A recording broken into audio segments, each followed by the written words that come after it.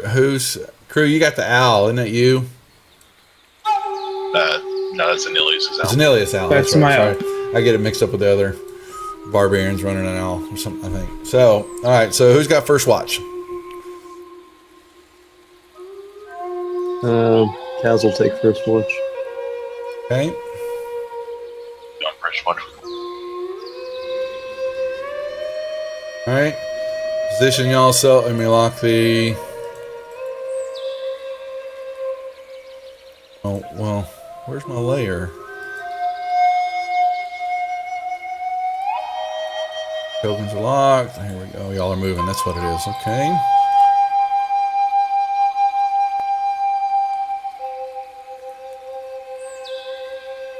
All right. So crew and Kaz and your owl, give me your perception checks, please.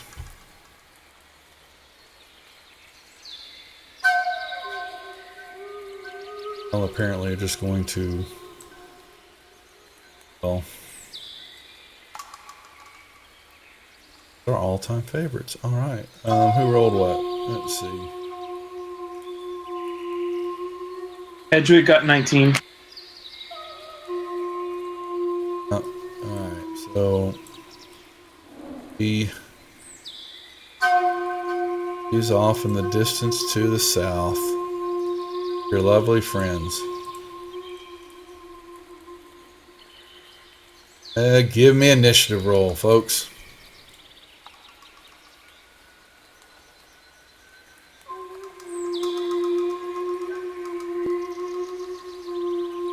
Elias, last but not least. Just a second. Yeah.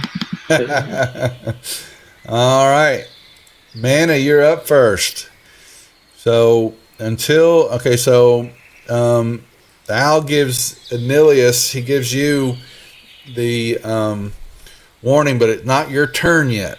So Mana, you actually you can alert them. So I'm going to give it this. These guys are going to knock out anyway. It's not that big of a deal. So Anilius wakes up and yells, "We have company." What are you going to do?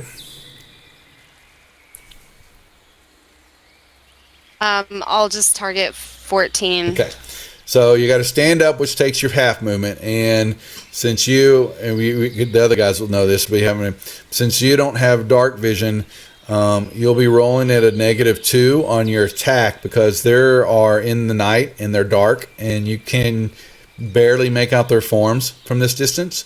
So when you do your attack roll, you're going to go down there to the bottom where it has the -2 and you're going to click on that. Okay. They're getting a kind of partial cover because you can't quite see them. Okay.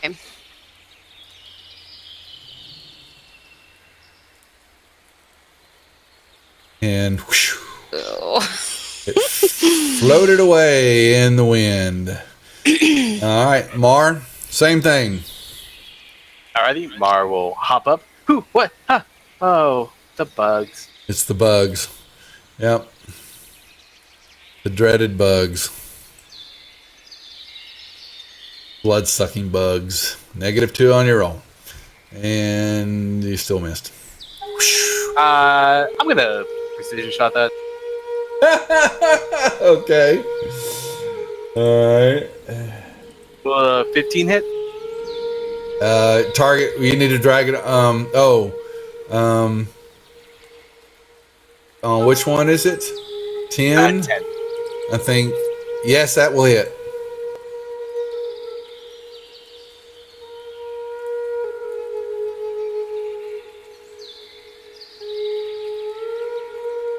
And it's dead. You know what? Screw it. I'll use Extra Surge.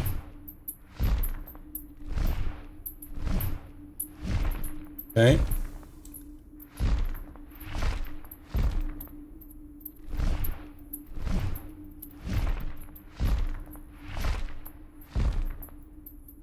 Nice. Mara's gonna be like, I don't like bugs. And it passes through. Alright. Okay.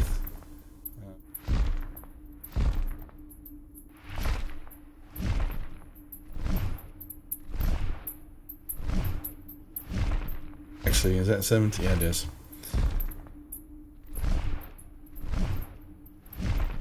Oh, he's stuck to you, crew. Deal.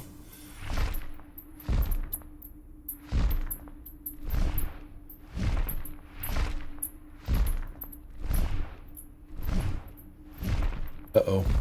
Well, apparently he's gonna...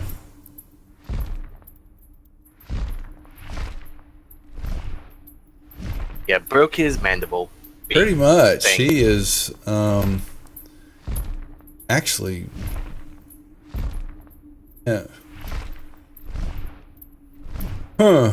There's not really anything I can do for him, but he just can't, yeah, he can't poke you anymore. So... That's,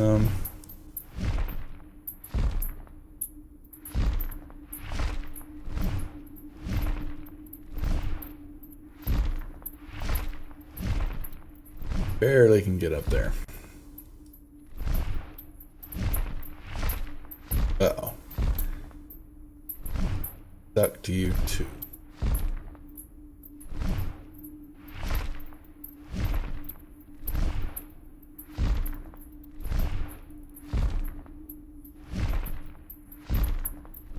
Misses. All right. Okay, I guess I'll try. Wow. Sorry, a little loud.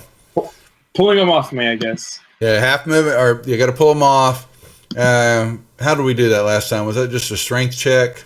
I think. I believe so. Yeah. Yeah. So you got to roll. Yep. Yeah, it's not something I'm good at, but Yeah.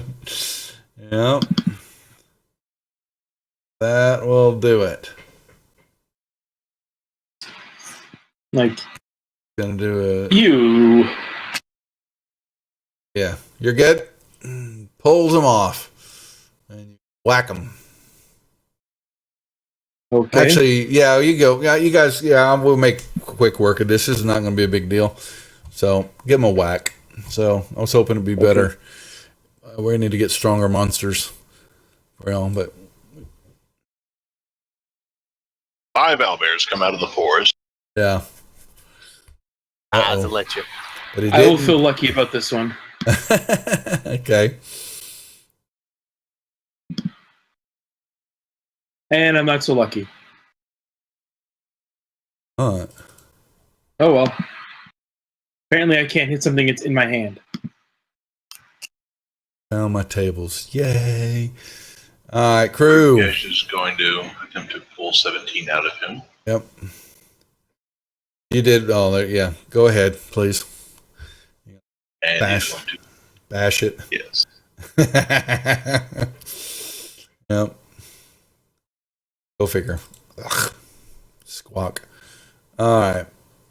He's going to wander over here. And that'll be his turn. Kaz. Az is going to cast a. Let me see, actually. No, he's going to attack.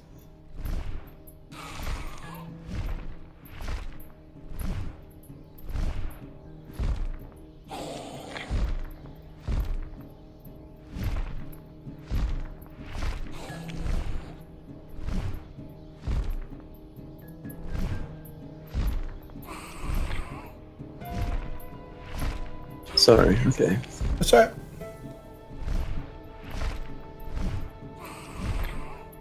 Boom.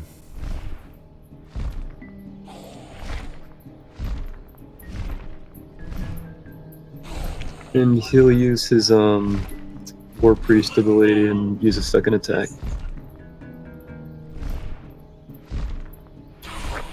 Okay.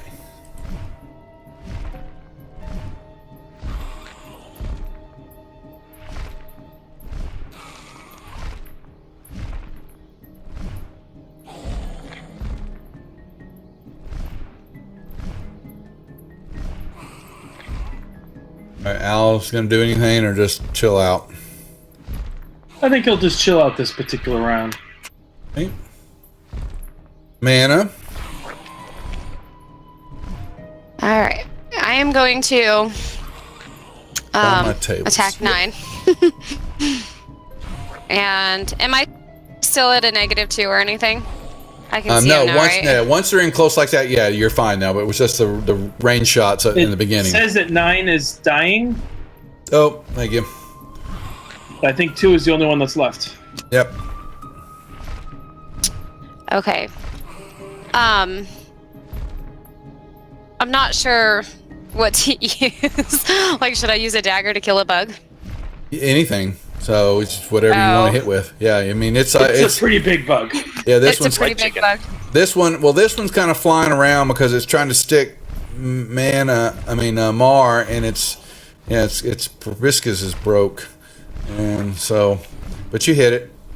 So Okay. it's close in. It was close in there trying to stick him and not quite understanding that it's seen better days, because your damage will probably. Did my damage not roll? You got to grab it and drop Not it on yet. top. Yeah, there you go. Oh, there you go. Yep. Okay. Yep, and that's what I thought. So Okay. that was an easy fight. So I knew it would be. I was like, oh man, why are we doing this one? Yeah, we need Alright. something a little bit better than that. Yeah, I found him. So I was like, but hey, I'm getting there. So okay, so that was second. That was first watch. Let me get through the rest of the watches, and yeah, we're good. Go figure. So we're out of initiative, and you guys got stuff in long rest. Oops, there we go. Okie dokie, I gave you XP, and so we're back to the trail again. Got it. On the trail again? Yeah, on the trail, and nighttime falls slowly. It's kind of dusk, and you guys will pull into the lovely town of Red Larch, and we'll see is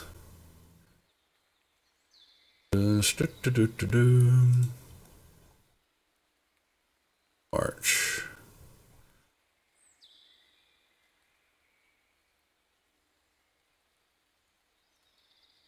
R Duffy. Red. Kind of pull in, and you're kind of seeing, but you gotta upkeep. You know, it's not bad. And you're coming in from the north, and that's kind of what you're seeing in the beginning. And here is our map. Up.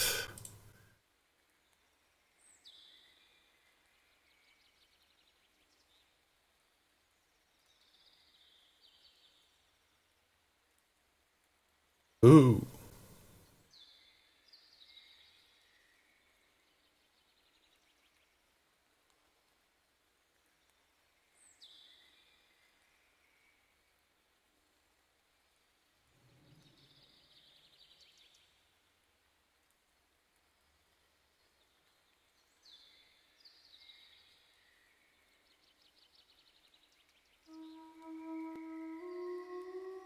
Nicely done. All right, so when you make it into Red Larch, and you see a bustling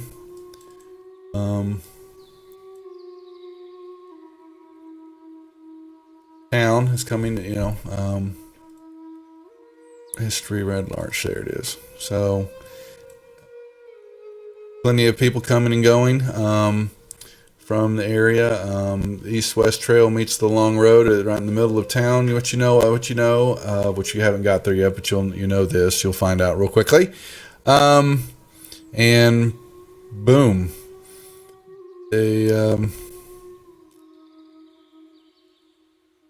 in town. So you kind of when you come into town, you're seeing some houses. You're seeing some, it looks like a quarry off to the west. And as you move closer, as you're moving down the street line, that house, the first there, I'll show you. Little building that catches your attention will be here, and it is. Hey, I'm having some technical difficulty. What's that? My character is like gone for whatever reason. I never X'd out of it, but it just disappeared all Well, my you're stuff, all. and I Well, you're all. Yeah, you'll probably. It looks like. Yeah, I you don't got. even know what happened. you I got wasn't this- even up by the X. You're up by. You got disconnected. So is Fantasy Ground still up or running or not? I have it open. It says my character's in use. But whenever Close. I pulled up, Close Fantasy Grounds for me. okay, Let me clear the owner and then come back in again and take control of mana when you get back on. yeah, I don't know what happened. That's all right. You're on a Mac, right? No, Samsung. Blake just bought a Duo computer, Oh, well. so I don't know what happened. I never clicked out of anything. I promise. Oh, you're fine. Just hop back in. Do that. Where?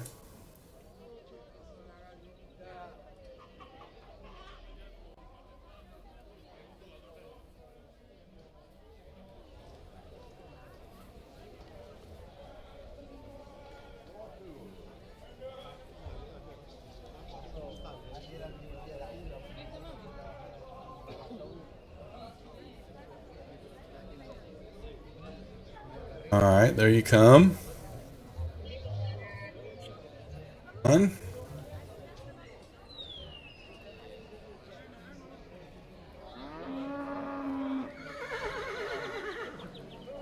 Mar would like to go up to every person and horse and greet them and introduce himself.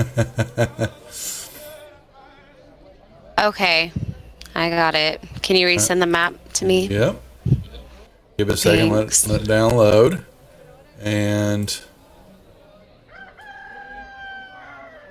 so you guys are pulling into the town. So basically, that's the first, building that catches your sign. When continue on south, I would assume. I'm gonna let y'all kind of determine where y'all want to explore and all that. So What's this circled right here? that is this what I just put. There's you notice that on the chat, it's a small little house. It's the stoneworks, and you can see off to the west that it's a quarry kind of built there, and rest of them what you kind of really see right now are the homes. Really, what you're going to find out is any building that's kind of red is going to be almost all of them are something to look at.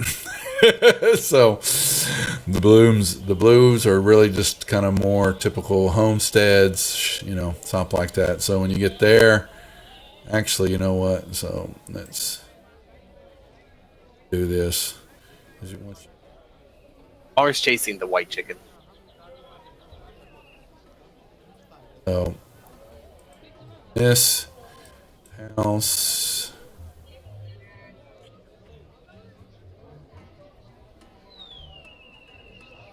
Can tend to tell. So the next building that you kind of run into, you kind of see, there you go. That should be, not that y'all are inside, but sweet smells coming from the man is kind of, even though she's a halfling adventurer and all that, her kind of piqued her interest there. That's a shop that kind of caters to women. She can kind of tell. So Mar sneezes. yeah, okay.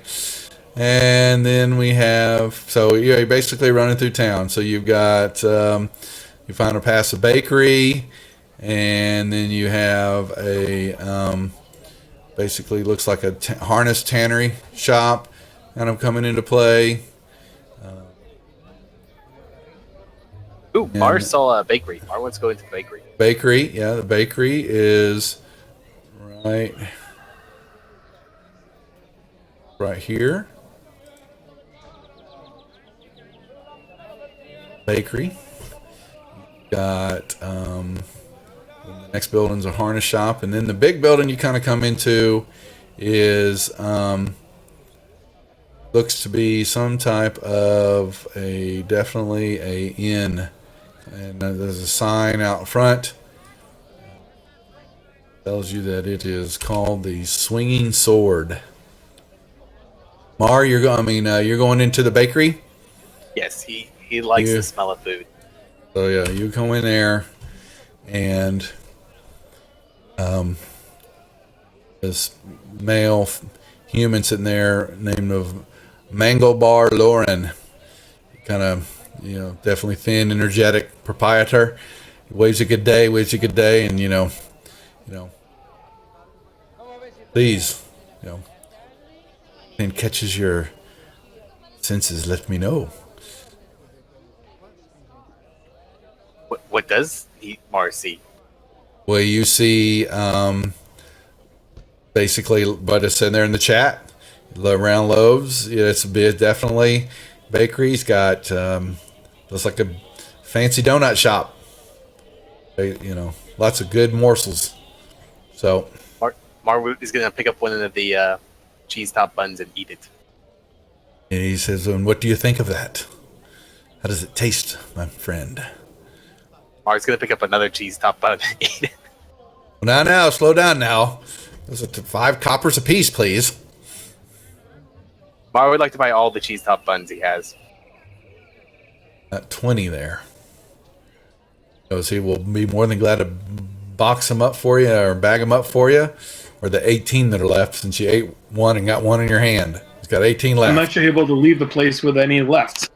I was gonna say he's just gonna scoop them all into his hand and leave a gold piece behind. Just gonna wander out with armloads of cheese buns. Yeah.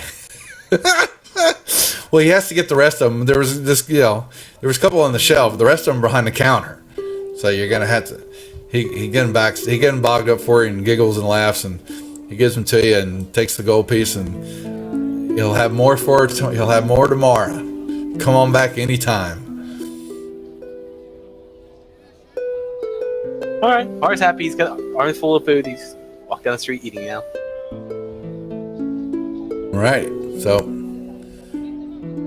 And like I said, you head on down and you see the big building to the west is definitely a big, luxurious looking inn.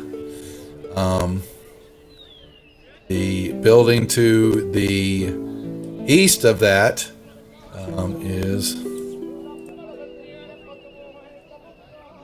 tavern.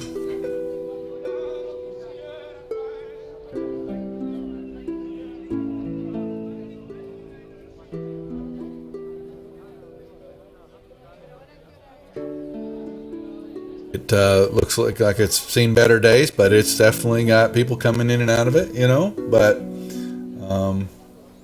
did we inquire about rooms so we can set up a base of operations in this location? Well, the high will inquire about their strongest drink.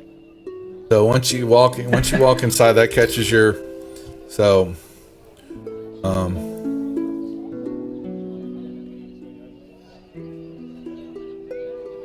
they require the room. The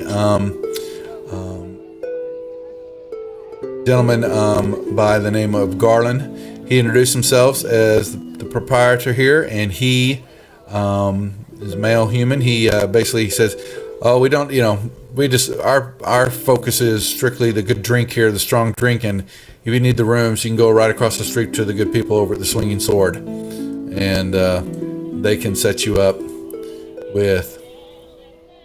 He says, "Ask for Kalisa, and she will,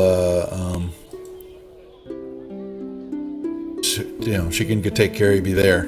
So, strong drinks. They've got a good mead that they serve well here, and if you care for it, there, my big friend, line you up with a nice cup of it, and see what you think of it. He will take a whatever size they sell them in cup. He's got a big old strong pint that he'll throw at you. So slide up to you and said, "Lay your lips to that, my good friend, and you find it refreshing." So Krugesh would like to inquire how much for a barrel. Well, that's a good question. Well, you guys you throw me left, right curveballs all the time. He will let you know a good barrel of that stuff will cost you a good 10 gold pieces. Crew casual. He will pay the 10 gold. He'll fish into his loincloth real quick and pull them out and set them on the table. Whoa! Put that weapon back in your pants, pal. Back in the So he'll have it. Would you like to keep the barrel of it here, or would you like it sent over to the inn? How much would a barrel of drink weigh? It's pretty heavy. I don't know. I have to look it up. So they're pretty good size. So 8.8 pounds per gallon for water. So figure how many gallons is a barrel? Yeah, he's got to get it out of the back. He's got to send. You see, basically, there are several workers, milling in and out of the helm there, and they've got people relaxing, talking. Joe, it's just typical, another tavern. Dozen servers or so work in and out, moving around. They see some coming, bang the gown for, and there's an upper floor area where there's more tables and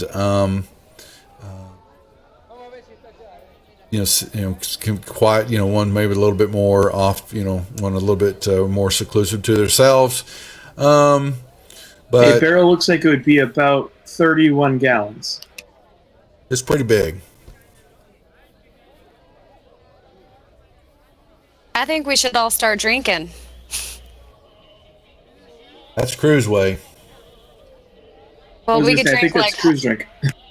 Oh, I know that, but he could share with us, and we'll take care of half of the weight. Krukesh does not share drink. He wants it all to himself, apparently. So, but did you want the barrel, my good friend? Yes, I would like the barrel. Thank you. Well, they will go to he will send a couple of people to the back, a couple of his workers. He motions to a fairly couple of little scrawny boys that probably are going to have a hard time moving it, but he will get it, and so.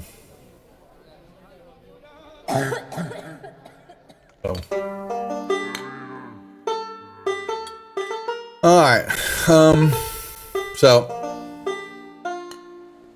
Garland actually, slaps, a few other patrons around and looks back over to y'all, and he asks, "What brings y'all to our good town of Red Larch?"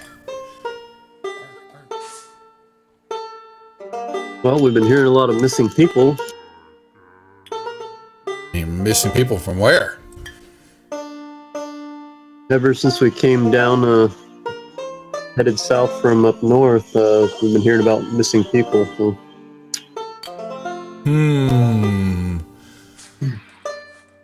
Westbridge and Tribor. Is there mysterious missing people in this town? He hasn't quite heard of that. He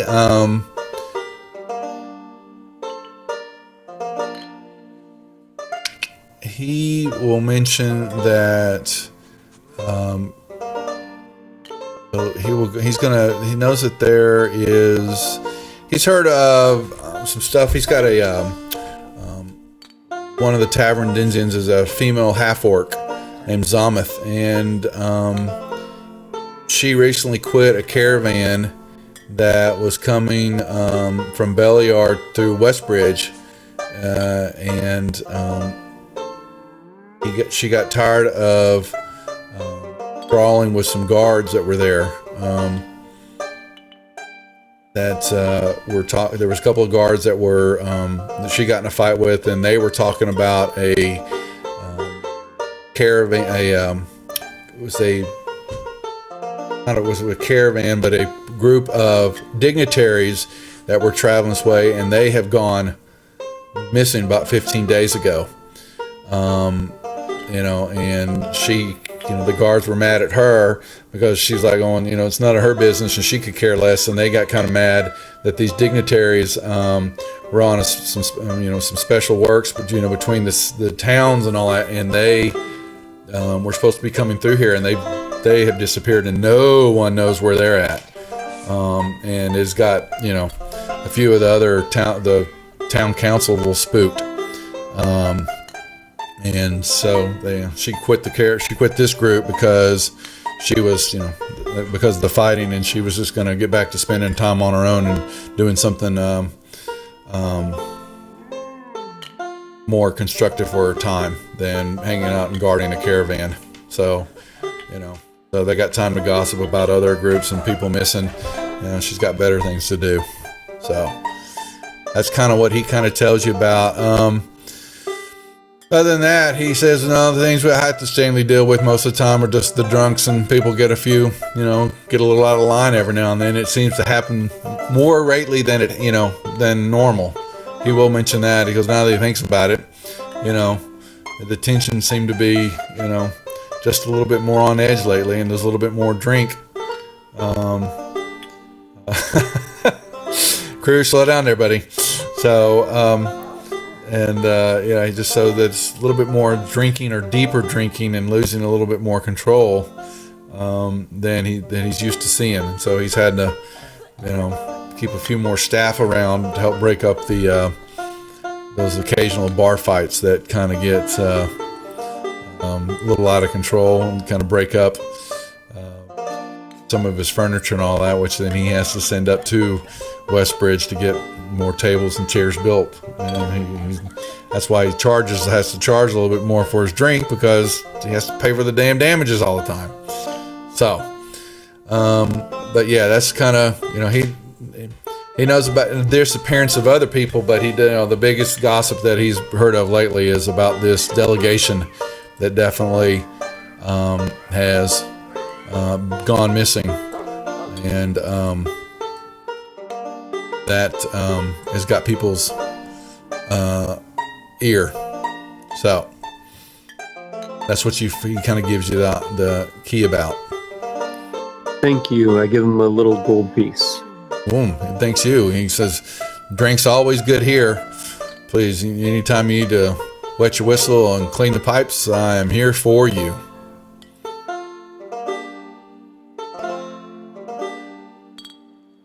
Any elven wine? He will have to go search for that. They're a little bit more seedier. They don't have they're really not the finer stuff at this place. Trying to think, is there a place he could send you to? He says, he'd be more than glad if he knows you're coming back, but at the moment it's just the meads and ales and all that. They a little bit more, the wines, the elven brews, as you thinks you're wanting.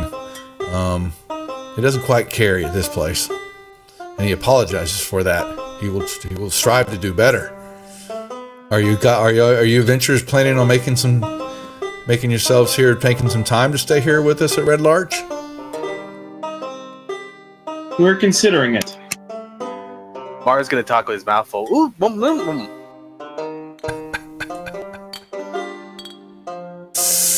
Oh boy. I'll hand him a gold piece and say, see if he about getting something on tap here.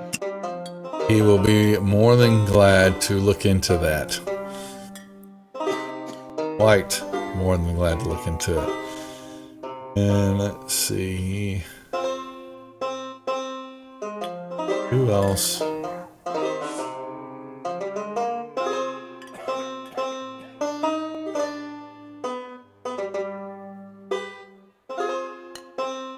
Well,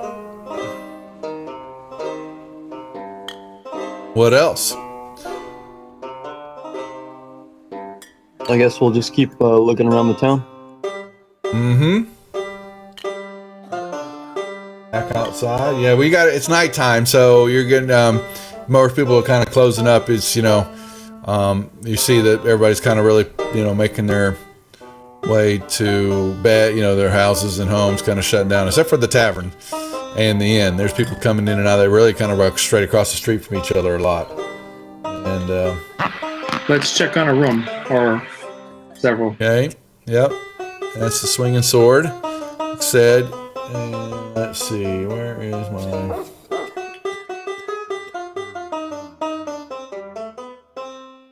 Kind of move across there, and like I said, the swinging sword is a very welcoming place and luxurious by the standards of the area. You are greeted by a proprietor female human. Her name is Kalisa, and she looks like she's a very sturdy woman. And she sees that caught your attention. She caught y'all caught her attention, and she was standing by and looking at kind of preparing a little of the foyer area for you, and was cleaning it up, and was anticipating y'all coming over there to her. And she says, if you are hungry or looking for a good meal, the dining room's right this way. Are you currently, or if not, we have plenty of room for fine people as yourselves. What can I help you with this evening? We are looking for a room, or rooms, actually. She has rooms for you, and it's 5 silver a night per person. Mark I'll take 5. pipes in. Ooh. Do you have bouncy beds? Our beds are very warm and lush. Change our sheets daily. We pride ourselves in good service here, and you can see that the staff very attentive, and you can keep the place clean. They seem to be quite good at milling about and doing their work with a focused purpose. And you can smell out from the back area that there's some some grills being some flanks of meat and other sorts of delicacies and stuff like that and the smoke is filtering from the back area a little bit. And even though Mar has stuffed his face full of fine breads, they've got some breads that are piping, you smell that kind of too on there. And, dinner is in full swing still going on. And there's plenty of people coming in and out, getting food or walking back and forth or across the street to get some drink too. And she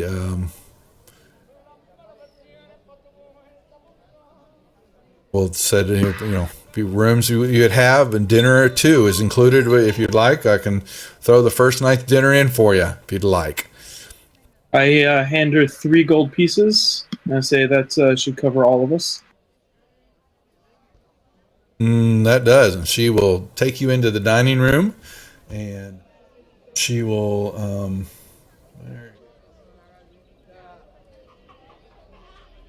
set you guys up, and they bring you a nice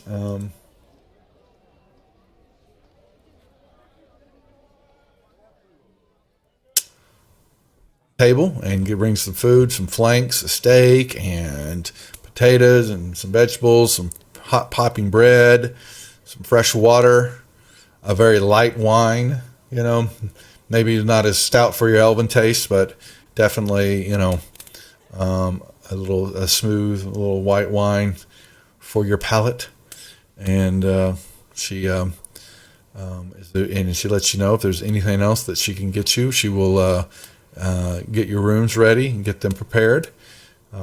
She asks Mana, she looks, fine lady, would you like a bath for the evening? We have a lovely bathhouse up from here that you'll be more than welcome to take if you'd like to get the dirt off of you and the smell of horse from you. Even though I don't think y'all have. I would like that. Oh, well, there you go. So she would, she would definitely make a do with you there. So, all right. So,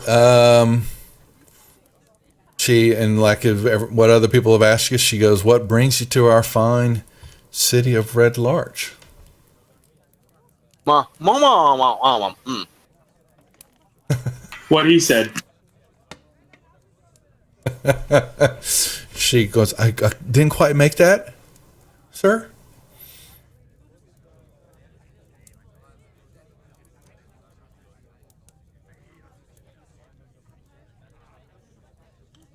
No, no comment. No one wants to translate what he just said. Yeah, I think it was perfectly clear what he said, wasn't it? He said, no, no, no, no, no. She kind of giggles to herself a little bit, and she goes, long travels, huh? Yeah, been a very long travel.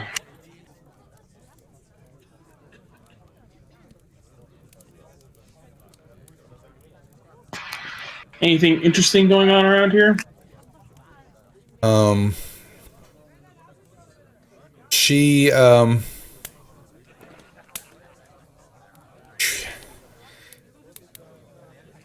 she tells you basically that hey, town, she business has been is okay. It could be better.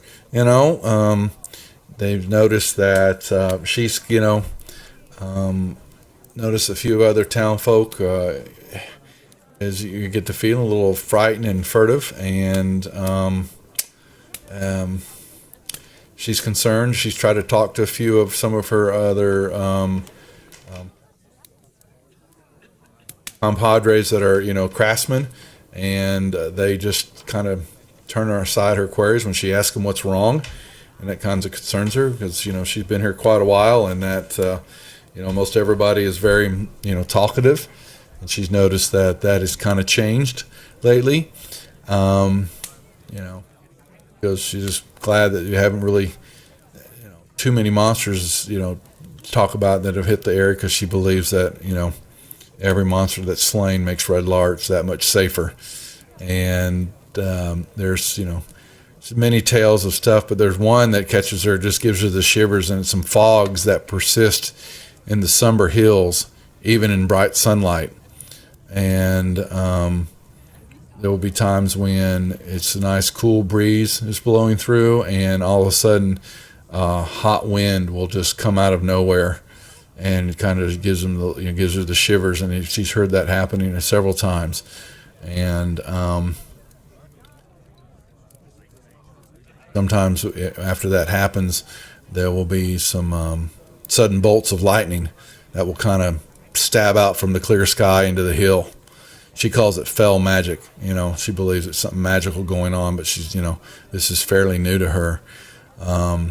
That's her opinion, but because she's, and she's not really seen herself, but, the way she's heard it described is sitting there in the warm blast of air will just hit somebody, and then every now and then we'll see a bolt of lightning just kind of arc out of the sky.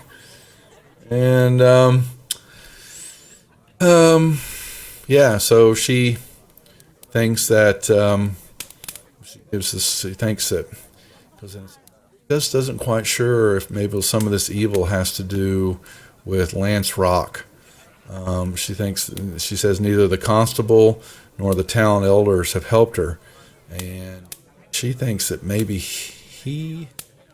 that Lance Rock is an evil presence at Lance Rock. It's a place. Sorry, I'm thinking it was a person. So she thinks that place is something's, some sinister forces maybe lurking out there, because this, and up until recently, that is, that place has been there's been nothing wrong with it, but she is concerned about it, and she's willing. She says, if you think you can do something about it and search it out, I can get, I don't have a lot of money on me, but I could give y'all some free stay here at the inn, maybe worth 50 gold. Interesting. That's good. So it does sound like a very interesting offer. So yeah, she goes, check out Lance Rock, and so she tells you that is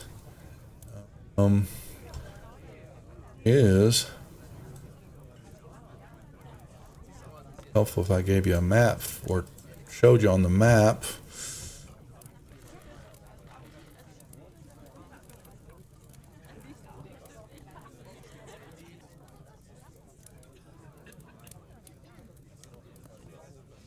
tell you that it is Lance Rock is out southwest from Red Larch out into the Vale area, and kind of follow kind of straight due southwest,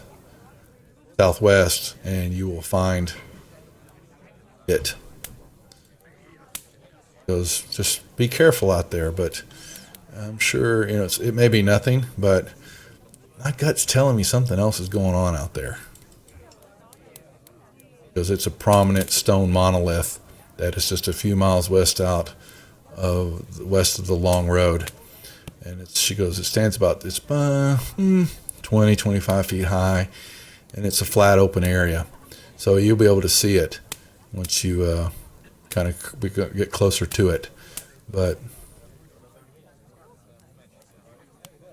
something's out there. But you can't prove it. There you go. Thank you for that information, man. Yep. Anything else going on, you'll have to ask around more. So that's kind of really all that I've kind of paid attention to lately. But, like I said, some of the other proprietors here and some of the other craftsmen may have some more, since they're out and about more than I am. I'm pretty much stay here in this area just serving, taking care of my clients. Thank you. Oh, thank you. Know what you find, and we can agree to some terms for some rooms here for a while, if you plan on making a longer stay here at Red Larch. So that will, unless you want to do some more asking around, you've got yourself a nice full belly. You've got some little information. There's Red Larch is big, if you guys haven't noticed, so there's plenty to do here. So, but for the time being, you guys can, unless you want to go crawling around some more, or you can turn in for the night. Bar would like to go up to his room, bounce in the bed, and then sleep on the floor. Wow. Man, that's what Mar does, so you just have to understand. So Yeah. No, Mar I get that. He likes Mar beds. loves, yes, he does. He likes his bouncy beds. Not for Always has. sleeping, for bouncing. Yes, pretty much. So, all right. So you guys turn in for the night, and we'll. How close are we to level 5? Or They We're are. pretty close. Most of you, Crew and Mar, are in 275. And Ilias, you are 234. Kaz, you're 215. And Couple of Mana's, owlbears. I'm Mana's 134 from the... Okay, well, okay, so I can't add. So, and then Mana, she's about 900, 800, 1100. What is it? Can I add 5475 to 6500? Do the math, whatever it is. So, about 1,000, a little under 1,000. I'm not going to try to add it. So, anyway, so yes, you've got a little ways, a few more encounters, because now I have the encounters. I found the tables and I've got them function keyed, so now they'll come up always. I won't rob you of those silly Sturgises anymore, so you can say bye-bye to them, because I'm sure y'all have seen enough of them. I have.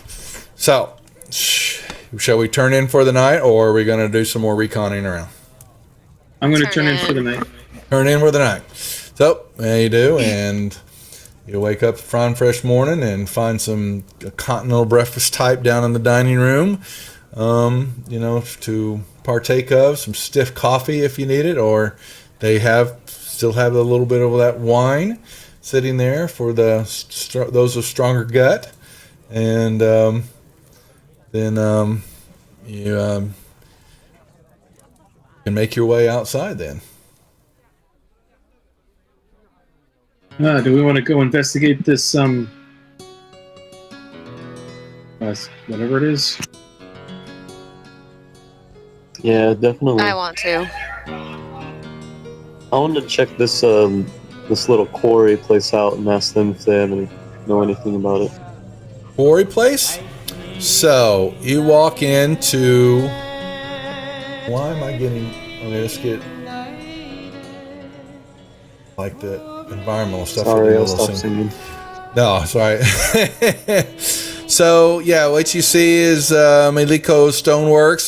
There's a quarry that sits back behind the house, and that house you can see it definitely looks like it's both a home and a business office. And there's a female human by the name of Albre Miliko.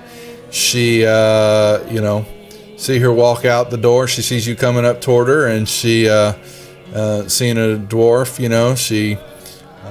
She's a little pot-bellied. She's doesn't miss a meal, as you can tell, and she kind of gives you a wave. And what brings you to my door this fine morning, good dwarf? Hello, Miss Maliko. I was wondering if you've heard anything about the Lance Rock down southwest of here.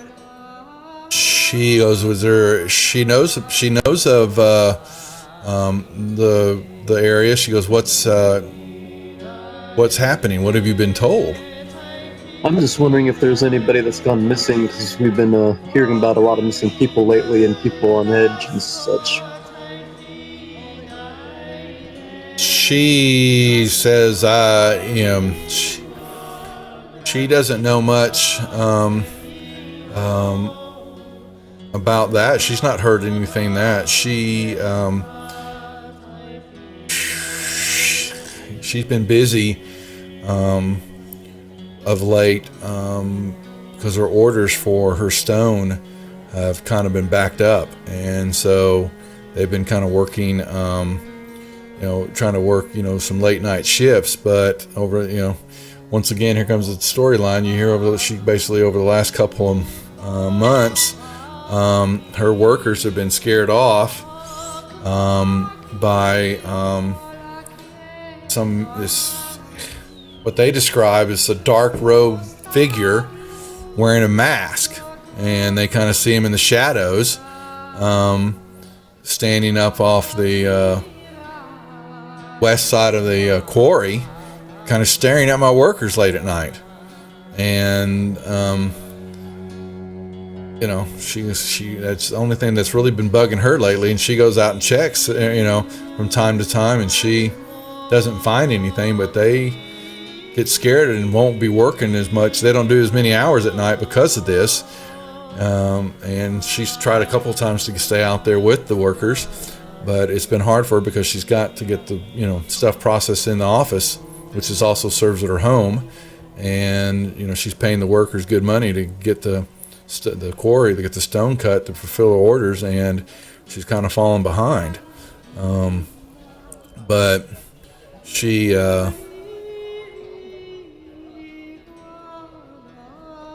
that's all that she's been kind of troubled with. She's kind of heard or focused in on is that like I said, her workers keep catching these dark robed figures, she calls them, staring into the quarry and watching her help. Kind of pisses Thank her you off. for the information. I'll give her 2 silver pieces and say we'll check it out for you. Oh, well, if you're looking for something to test your mettle, good dwarf, I've heard of a legendary treasure that is said to be hidden in the Thicklerot Cave. And if you're looking for some extra, venturing and, what I'm looking for, testing of your mettle and a challenge, she says, I know this cave to be very dangerous. And she goes, that might be someplace you might want to go check out. And where did you say this is this cave at? He says she calls it the Trickle Rock Cave, and she calls it to be. Let me see, 1 second.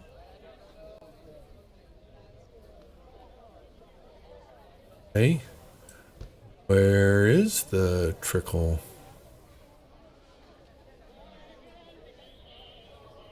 Oh,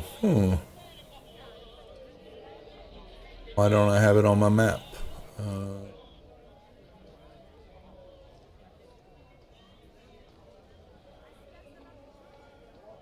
Don't worry, we'll search for Yeah, some she will thickling give rocks. you. Yeah, I mean, this is when I want to be making sure that I am. She goes, it's north. She goes, she tells you that it is northeast up in the Summer Hills area. So, and she can provide. She can provide you. She puts down on a a simple piece of paper, kind of giving the directions to look for, and where to find it off the large path, which is the on your map. There's kind of a path. Let me see that you have here. From when you're looking at Red Larch here, you guys haven't got it, but so your Lance Rock area is here. Oops, that's a little too big. Oh, please. Kind of in that area. And she tells you that she knows that up in here, and she gives you a map that you can definitely, she's confident that you can find your way to it. Thank you very much. All right.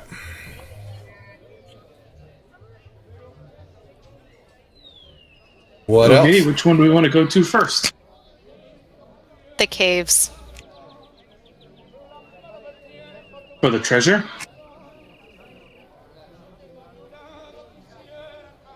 Sure. So I'm sorry, which way are you gonna head, to the caves or to the Lance Rock? Sorry, I didn't hear what you were saying. Sounds like the caves. Oh, really? I don't care where we go, guys. Caves just are fun. And it sounds dangerous. She says yes, it is. She's fairly certain that it's dangerous, but adventures of your type should make easy work of it. So, All right. is that where we're gonna head? We're gonna head on out the Thickle Rock. Yep. Alrighty, let's see.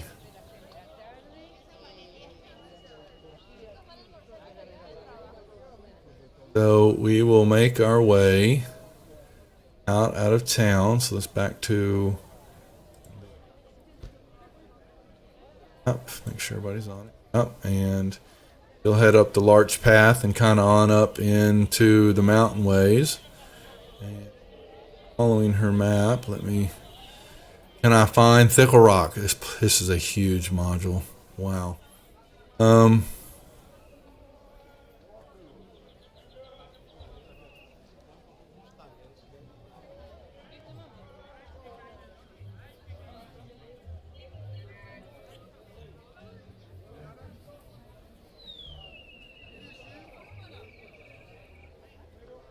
All you guys went to the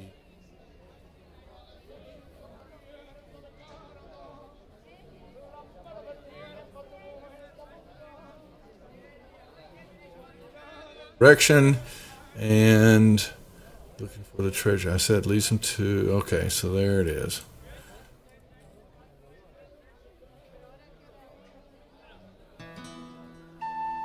Okay, so actually, I apologize. It's actually to the south. So I'm reading the directions wrong. So on the hill south of the Larch Path, she gives you directions to what's called the Thickle Rock Cave, and she gives you some information. And when you kind of get closer, when you're looking at in a ravine area, she directions you begin to see this.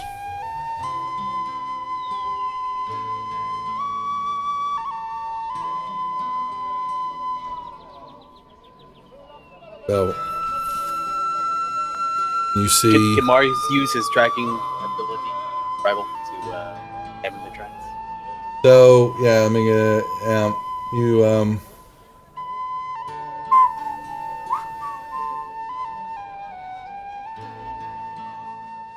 so you give me a roll. Ooh. Ooh. Wow. You basically see some tracks. There's, because of the exposure of the rock face and the water, and the mud, there's just stuff overlapping everywhere. Kind of, honestly. So. I was gonna look up there, everybody, completely serious. I think Droop is here.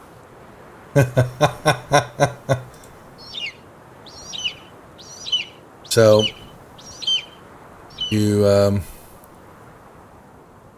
but you can definitely see from the crevice that there are some boot prints that go in and some that come out. That's all that you can really tell.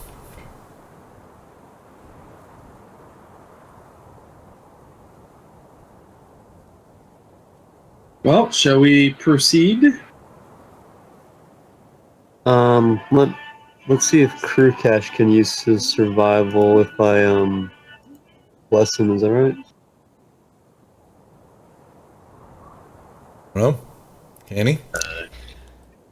Yes, he's proficient in survival, also being an outlander. He will check and see if he can tell anything else about these tracks.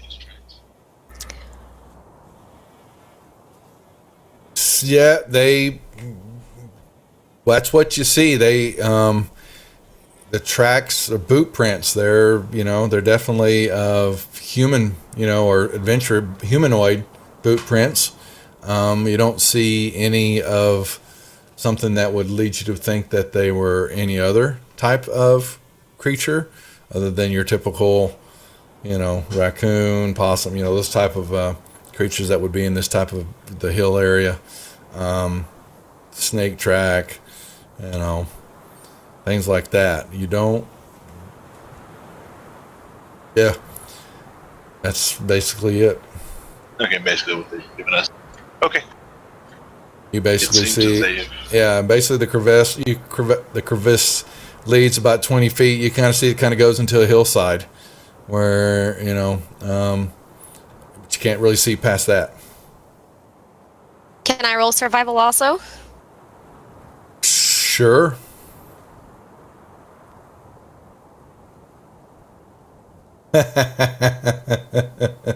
Oh, well. Yeah. Oh, no. Man is still a little touched by crossing over to the other side. She hasn't quite shaken those cobwebs out from her double death dance that she had in the Wave Echo Cave. So Amanda's still kind of hitting her hand up the side of her skull, trying to knock something out of her ear, but nothing falls out. So. Oh my gosh. Krugesh will let everyone know that there are tracks going in and out of the crevice ahead. Proceed to head that way to investigate. All right. Way to go, Dorman. All right. Okay. So, yeah, anybody want to do anything about the tracks? I would like to lean into the crevice and yell Droop at the top of his lungs. Droop! Yes, should we follow the tracks? Wonderful. Yes, Krugesh is going to follow the tracks in down the crevice. Yep. And you basically head 20 feet and turn through, and then all of a sudden you see a small cavern area that appears in the hillside there.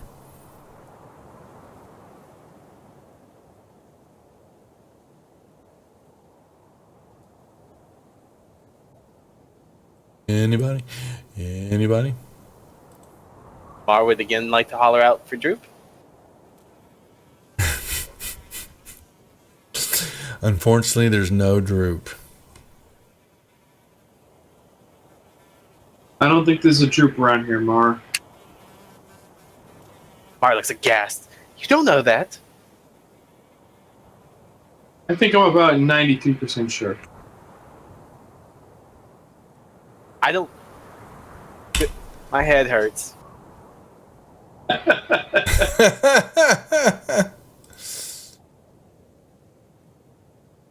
guess we'll continue. This must be the trickling cave or whatever she's talking about. So, yep. Krukash will pull out one of his torches and light it and head into the cave. Hey, well, I roll me initiative, guys. Usually kind of step in there. You're gonna hate me though.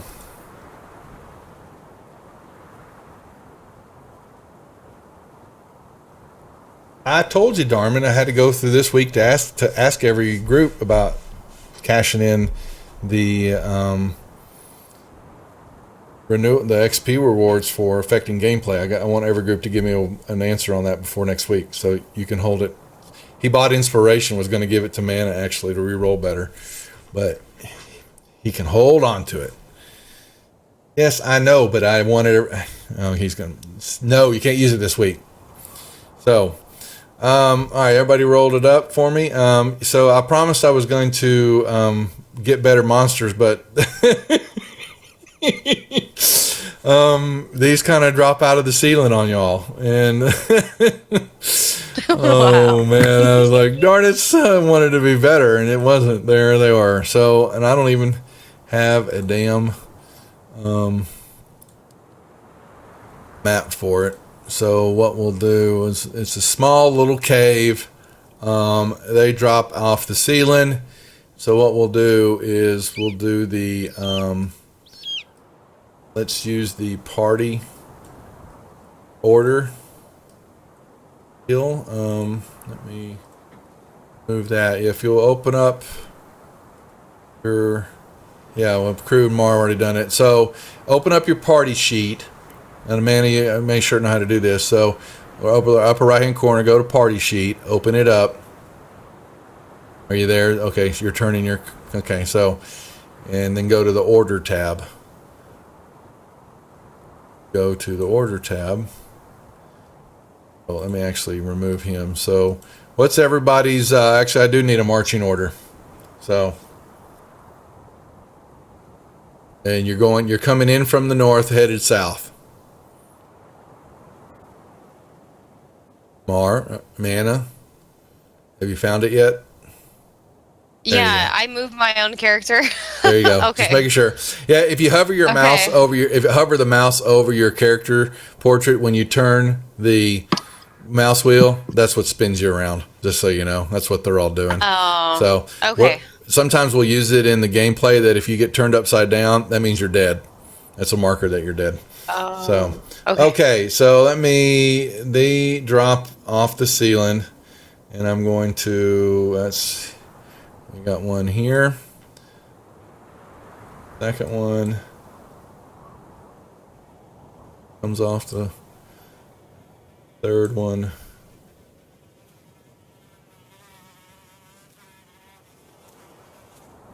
and a fourth one.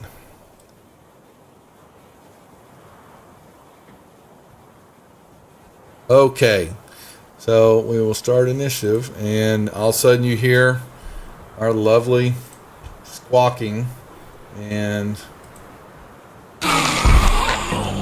drop down. Coming at you. Oh. Mar, you're up first. Oh boy, blood chickens. Yeah, your blood chickens again.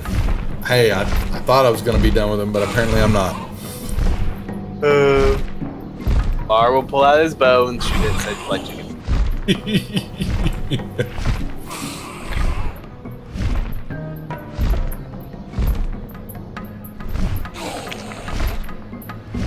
Well, I failed that one. This should make fairly easy work of this. And then he's just gonna hurt.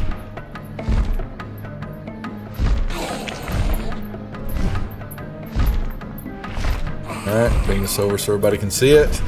Alright, so Mana comes up and tries to attack you and misses. Surge 4 tries to hit Kaz.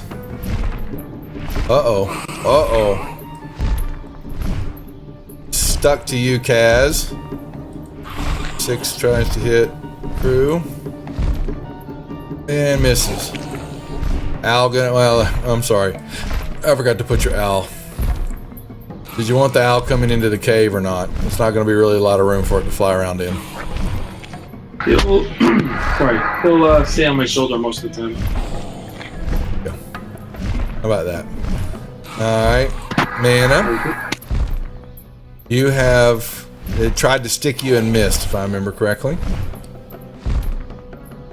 Yes, it did. This thing is hovering in your face.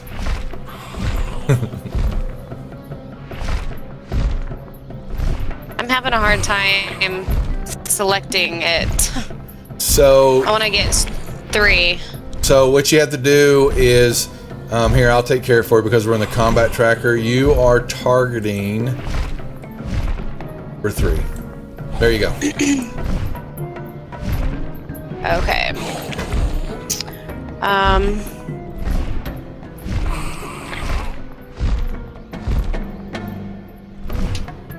Got a hit.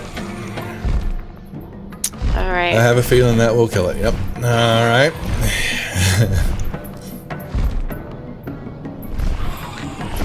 And Ilias, anything you want to do? I'll use my wand of magic missiles. Oh boy. You're gonna fire them all up. Not even gonna be a...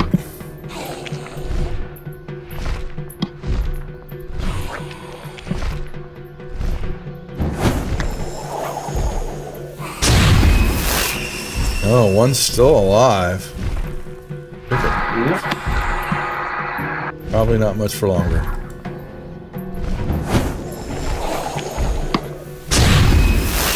That's 10. Alright. Well, like I said, I thought that would pretty much... Come here.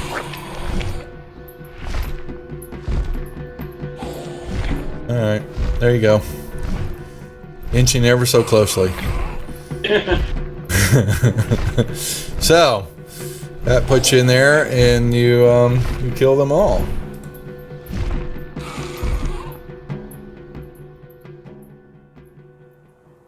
Where's the easy button? Yeah, it is. It's too easy. Yeah. Oh, that's the wrong button. There's no bridge here. So, there is some water. Okay. They lay dead at your feet. Little hairy, featherless chickens with long beaks.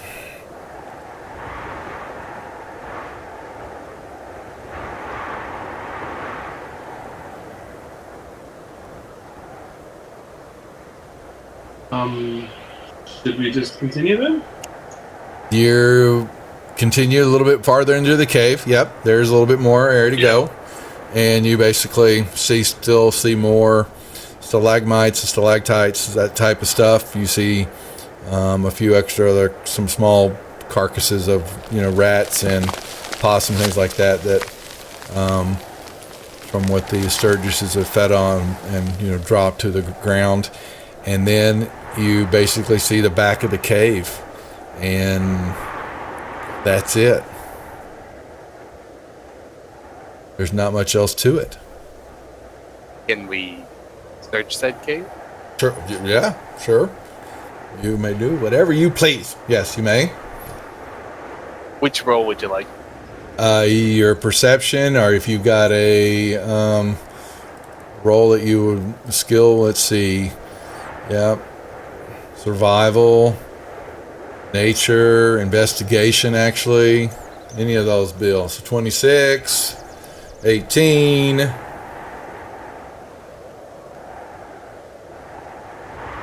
else want to roll?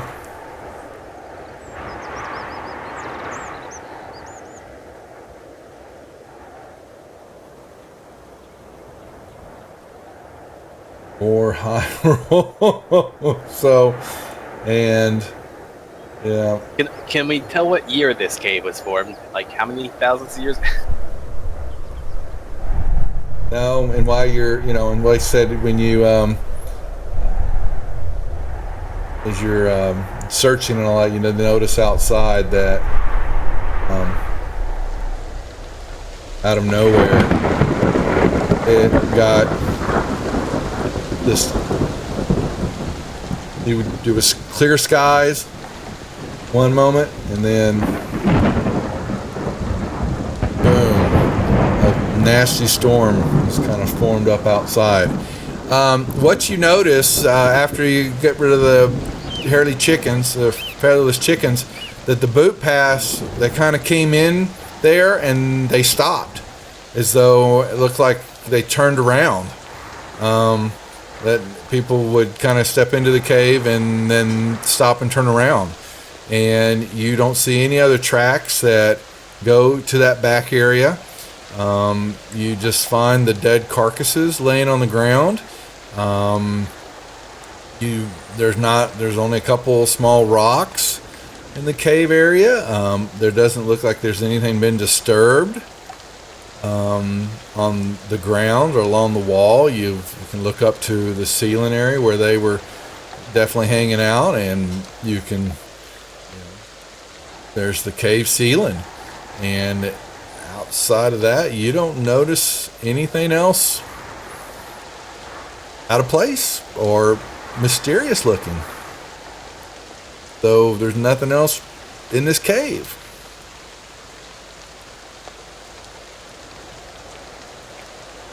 Very odd. We want to do an Arcana check.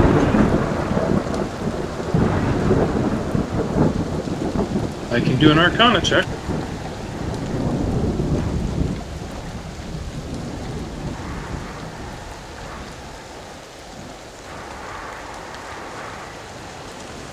Arcana check. You know nothing. You don't. I mean, there's nothing. You don't, unless you don't detect anything magical in the area, or what anything that looks magical. There's no writings on the wall. There's nothing that you don't. This is a small cave.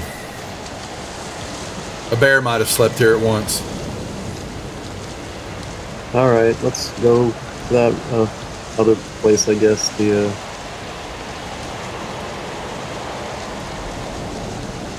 So you've got yourself a very fierce storm outside right now, and do you want to think you make it, or do we want to wait here and see what happens? Yeah, might as well. Yes.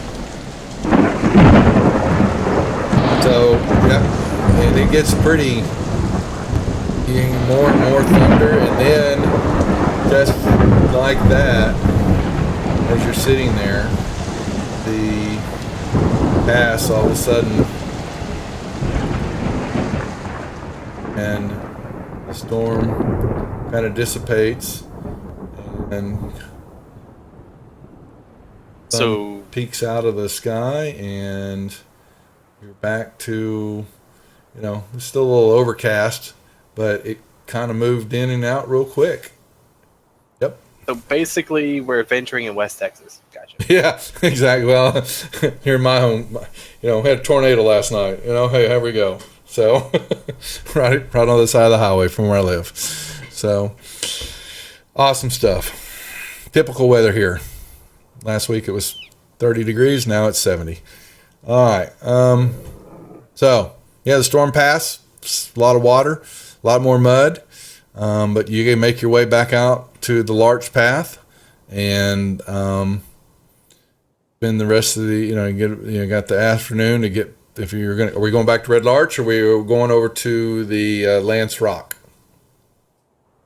I guess the Lance Rock, right? Yeah, and that's kind of. Let me make sure.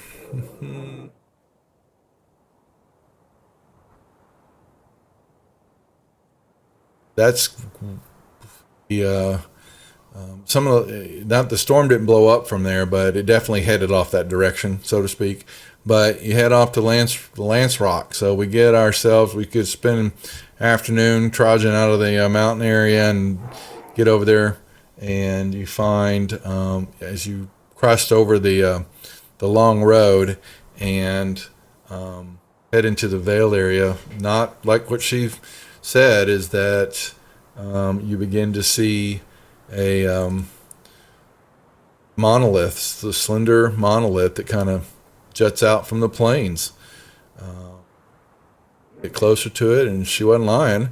It's flat, it's open area. You can see miles around, and it's kind of stands out there in the middle of the open. Kaz, give me a insight check with advantage since you're looking at some stone.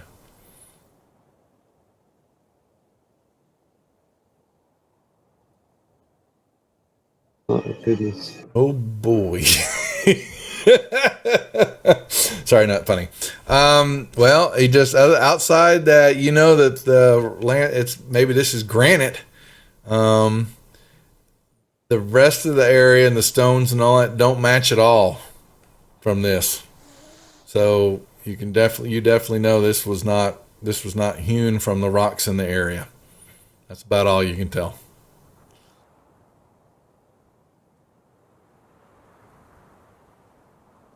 Anyone else want to check like Arcana or something?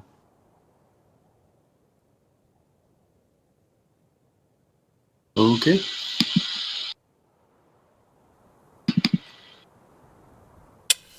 Nope. I'm not noticing anything. Nope.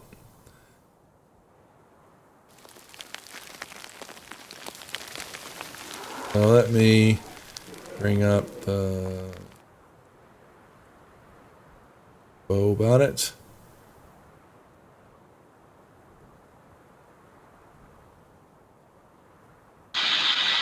I'll have the owl fly around the area, taking a look at what's going on around. Okay. I'm just trying to see Lance Rock in chapter 6. I'm in chapter 6. Red Larch. There it is. Okay. So, yep, you get, when you look at it a little bit more detail,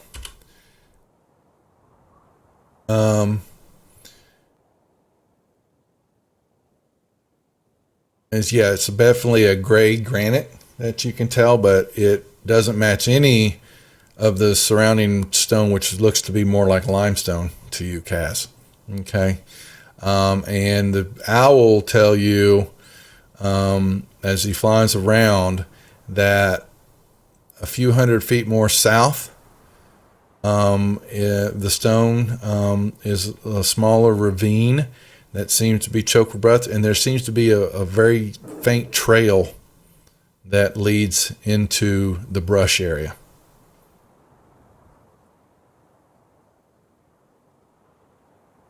Kind of to the south west, or the northeast corner of the Westwood area there, and there's a little trail. That's about it.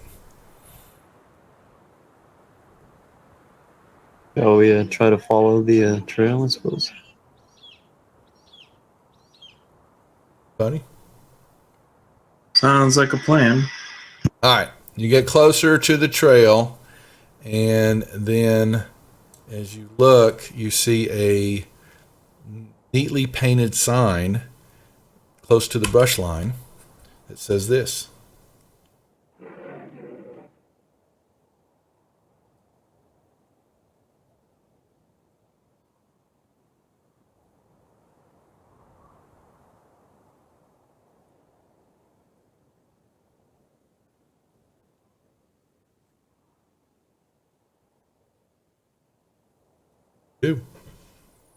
Well, Kaz, do you think we should continue on? You being our, cleric. Yeah, I don't know.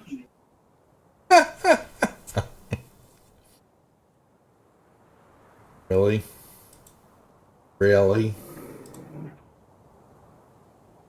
All right, well, let's just keep going. Bard doesn't know what half these words mean, so he's like, whatever. So you continue down the trail some more. Yes, please. As you continue down, you begin to see what looks to be another little hillside opening, and you see another cave mouth. And as you get closer, there's another sign with the exact same message that sitting there.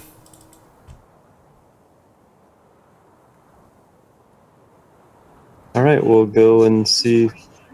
Continue on, or I could continue on alone if you guys want. I'll go with you. So when you get closer,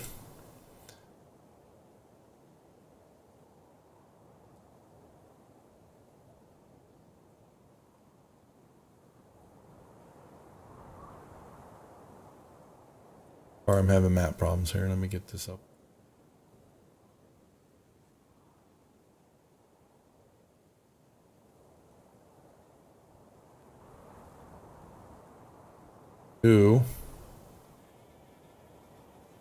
So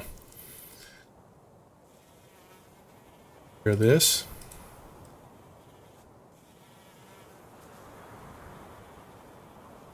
Oh, let me know when everybody has follow the trail.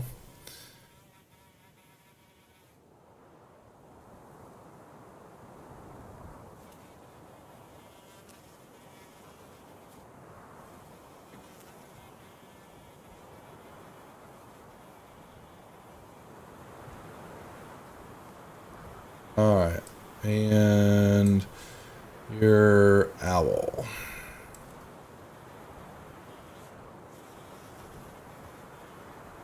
Okay, folks. So this is where you're at. So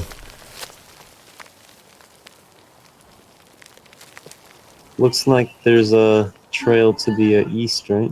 yeah, the way it winds around and then it cuts back, and you find yourself going toward definitely an entrance of a cave. You guys want to scout it out? I'll send the owl closer. Yep. And when you get close enough, here you go.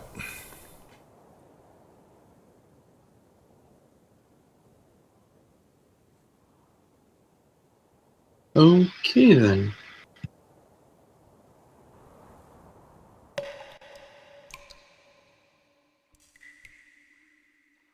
We smell death.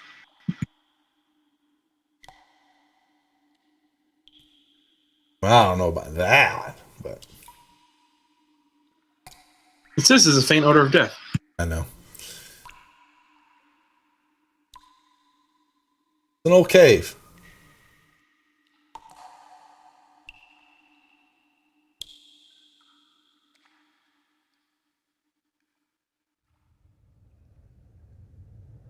So we proceed in. Yes, sir. I guess we're going to proceed in. All right. Proceed in, and Al looks over and see a human body up against. Whoops.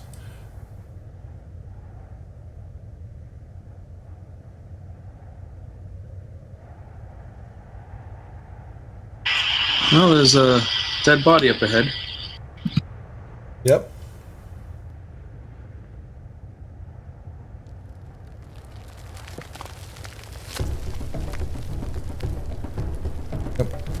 And it, like I said, it only seems to have pants on.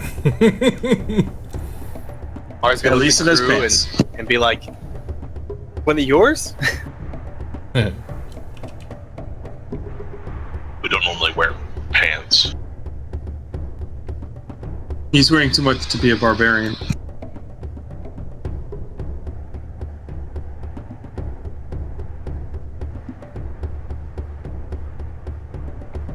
Just there. All right, I'll inspect it or whatever. Okay. So you basically look down, and it is it's just a human male. Very old, you know. Not all bones, but you know, it's been there a while, and just lays there.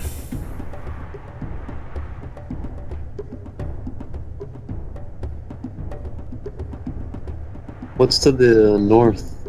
Just more of a, you can see more of an entranceway from your perspective, because you've got dark vision. You can see. Mar would like to poke the corpse with the stick. Poke the corpse with the stick. Initiative rolls, please. It stirs as soon as you poke it. Why did these things always get up when I do this? I don't know. Maybe that should tell you something. It stands up, and you know it well. You knew what it was going to be. How did you not? All right, Al, doing anything? Oh, actually, hold on. My bad. I didn't clear out combat. The last one. Al's up. I'm assuming it's just flying around or just going to keep out of range. It's gonna do a flyby. Oh, it's your A tactic. I forget. Yeah, you just call it, Yep. and then so we know you're going to do it. So, all right, Mar, you poked it with a stick. I'm gonna poke it with my short sword instead now. Different kind of stick. Oh, I don't think you pulled our characters off the combat tracker. Oh, did I? I hate it when I do that. Hold on. It's not the end of the world. I would. No, it don't. I gotta do. I do it all the time. I grab them just because they're, I grab them from the portrait area instead of the damn. All right, crew. And who am I missing? Anilius, where are you at? Oh, there you are. Right, and do this damn thing right. Okay, there you go. Now you're up. Got to figure this out by now. And you know what? I'm gonna make a dice and make it a instinct attack.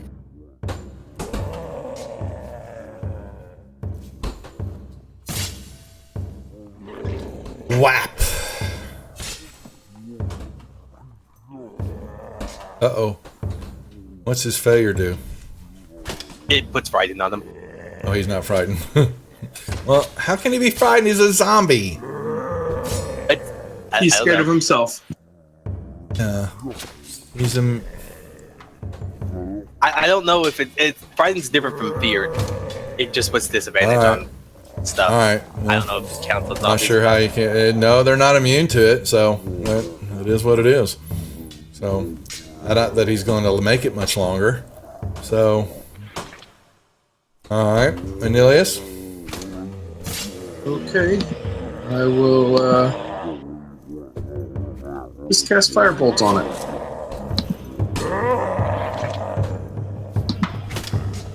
Yeah. Okay. So let me see. When you hit it, 0 hit points. What was the damage? So 8 points of fire damage. right. So he drops down, and then you see him begin to stand back up. Wow, you need to stay down. Mana. I am going to do Hunter's Mark. Okay. And then I'm gonna use my sharpshooter and shoot him in the head, because that's how you kill zombies. Hopefully. Bingo. Okay. Okay. Oh no. Okay, so he drops down to the ground again, and he has to roll a nat 20 here, folks. And you did it. You stuck him straight in the head. That's and awesome. He falls over, and he's back to being dead again. How about that? Hopefully, should be stays this time. I don't know why they keep standing up like this. We always have to lay him back down. So he is done. 1 second, and Mana calling her shot. Go. Actually, I like that so much, Mana. start. I'm going to give you inspiration. Oh, because I'm a nice DJ. All right, here we go. So there you go. Zombies down. Okay then. Thank you. Where we go? What's next? Bar would like to again poke the corpse with a stick. It doesn't move this time. It does not. So He doesn't learn. that's right. So Ooh, big arrow. yeah. So basically, when you get Al gets close to that, there is a ledge. Basically, it stops, and you can see that it's a. I'm trying to see. About a 10-foot ledge that is up, from the path there that you have to climb up. Oh, wonderful. Basically, you see the owl. We're here. Is the owl flying in? You'll continue flying up here. Yeah. So this is what he sees, and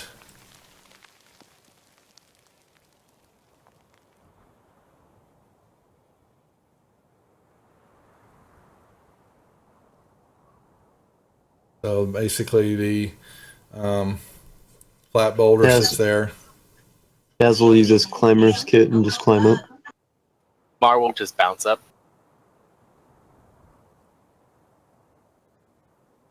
So yep, and yeah, y'all can, yeah. So you get your little ropes and all that, and you take some time, and you can climb up the ledge, and it relates to when you look closer at the boulder, it's definitely stained with a lot of dry blood.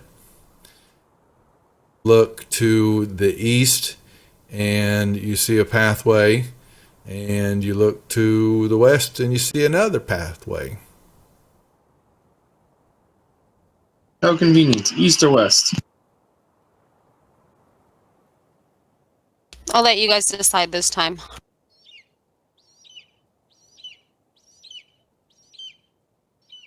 Let's head east. Okay. And the cave, it becomes a lot closed in. The owl's going to have a hard time getting anywhere in there, just so you know. Okay. As an action, I will put him away into a pocket dimension. Yeah, you just send him away, right? But don't you have to use a spell to cast him back? No. Nope. You don't? Okay. As an action, I can dismiss him, and I can have him come back within 30 feet of me. All right. Nobody's done it before yet, so you just got to remind me. Okay, so Kaz gets closer to there. Yeah, I double-checked on that. Yep, and you basically see that the small cavern kind of winds. So there, give me a perception check while you're there, Kaz. Okay. Since you know your cave entrances or your pathways where you're at, kind of. Hopefully. Yeah, exactly. Let me get everybody out of initiative. You can see that it kind of winds way in, and to the left and above to the northern side, there's looks to be a small little ledge, but you don't see any, just a small lip up there. Give me another roll. What kind of perception? Yeah, perception. Yeah, just give me another perception roll as you're looking at the ledge.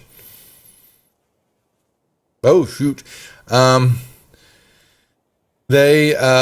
basically see what you thought was movement, but it's about a 10-foot ledge up again, and it's kind of back up in the wall there, the cave, the rock face. But his shadow caught your attention, but it was brief.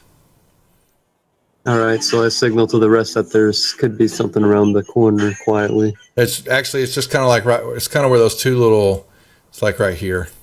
There's a little ledge right here overlooking it. So Nothing else, but it was just quick. Just caught your attention. I will come up here and be like, "Hey." You don't get a response.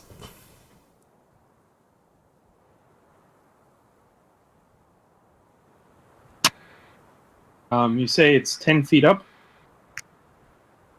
Mm-hmm. Okay, I'll have my owl come back and fly up. Oh, gotcha. Okay. Yeah. And he sees, looks to be two humanoids that have a wooden box full of rocks sitting there. Okay, I'll let everyone know. And they don't, yeah. And give me, since you can see them in his eyes, give me a perception check, insight check. Insight check? Perception, anything that, just kind of you can determine what they are through his eyes. Yeah, they look to be a couple undead creatures. Undead folks.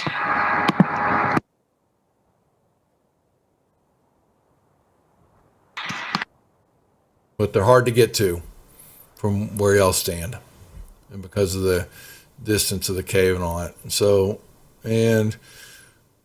But the owl flies up there. So give me, what's the owl's? Let me see. The owl may get popped here. And it doesn't provoke an opportunity attack when it flies out of a reach, but it did fly into the reach. So actually, see if they will. Let me give them perception checks to see if they are smart enough. Swatted an owl. Oh shit! Well, he rolled a nat 20. All right, so that's going to be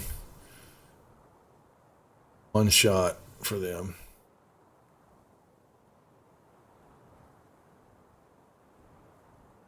Oh boy.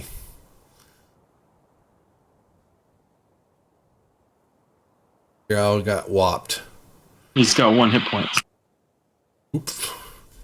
And you see a puff of feathers. And then they all disappear. Not again. Yep. Your owl got popped. It was too close quarters. What you what you were doing. So here, roll me initiative, folks.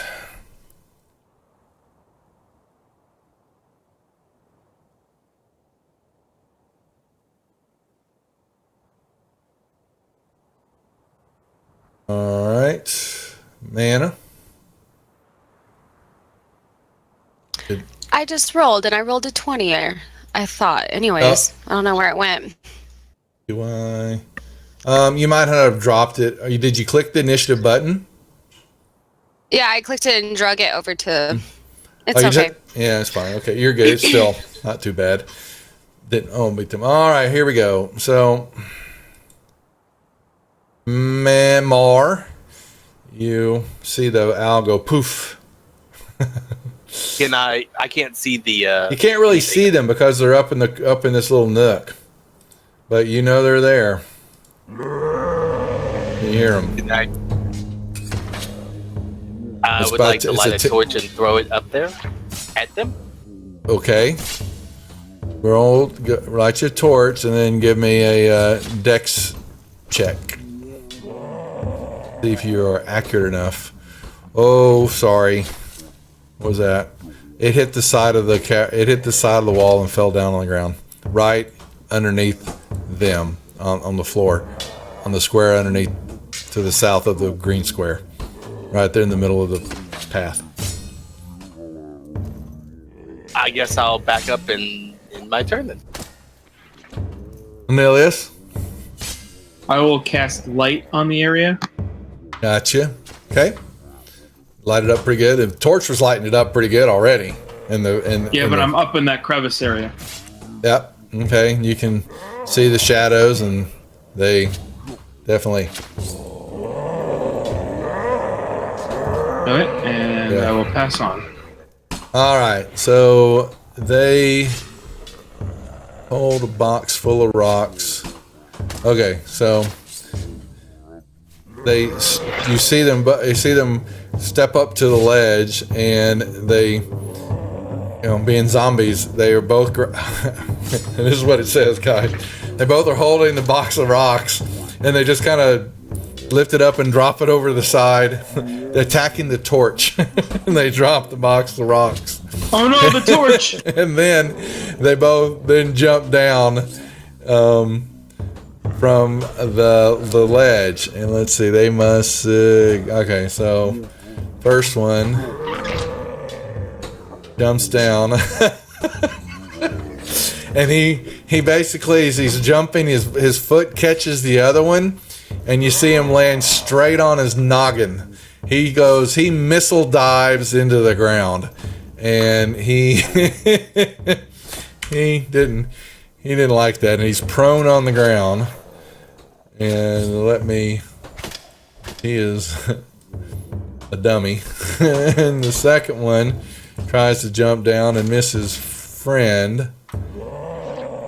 And he does. Okay. And he lands down on. Okay, so this one is down and prone.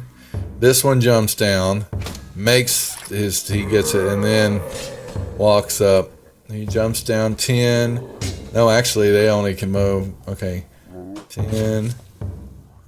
So he has to move here. Okay. Mana.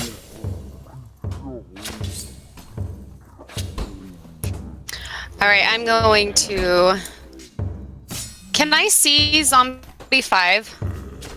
Or is that legend my way? Yeah, you can see 14 on the ground, but it's kind of obscured. Now, so you can, from where you're standing. So you would have to move, to the north of crew to be able to get a shot of anything and see everybody.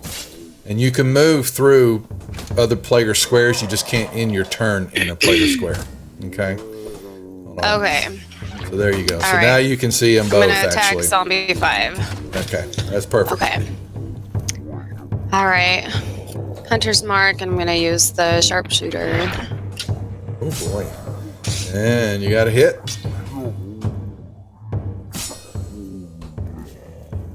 Damage. Didn't kill him. Too bad. No.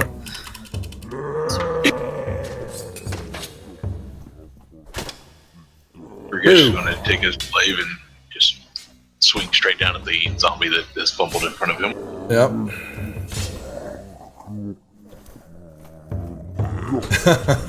Still got a hit.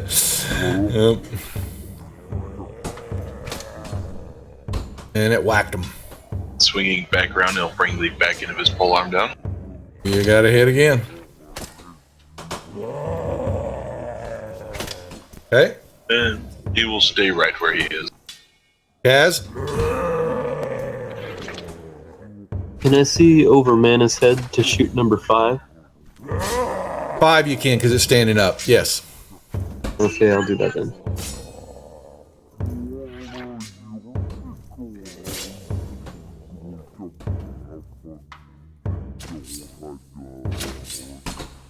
Yep.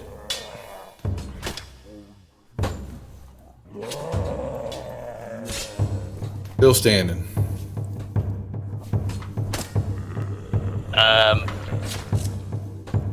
Yes, I will shoot Zombie 5 then. Okay.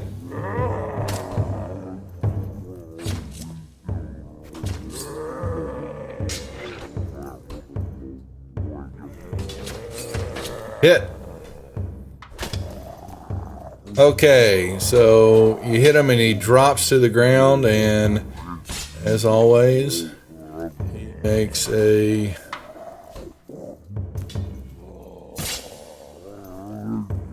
Oh, that's not what I meant. On Zombie 5. And he stands back up. Well then. I said stay down. Now you know what? Actually. He shook his head. mocking you. Oh boy. So what was that, Dan? Okay, well he can't. Is that that's the damage? Oh hell, man, he can't even. Yeah. So he slams back up against the wall and craters down. Definitely looks like he's not moving this time. All right, Mar was just gonna yell "sit" and then end his turn.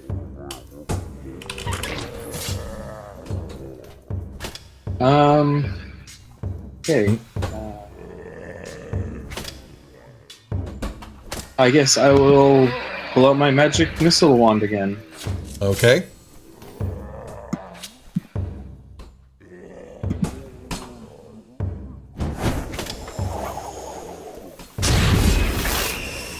All right, so that hits it, and zombie 14. Here's my throw. He stands. He hits the ground and stands back up. Well, I still have one more shot. magic Yep. missile. Yep. Mm-hmm.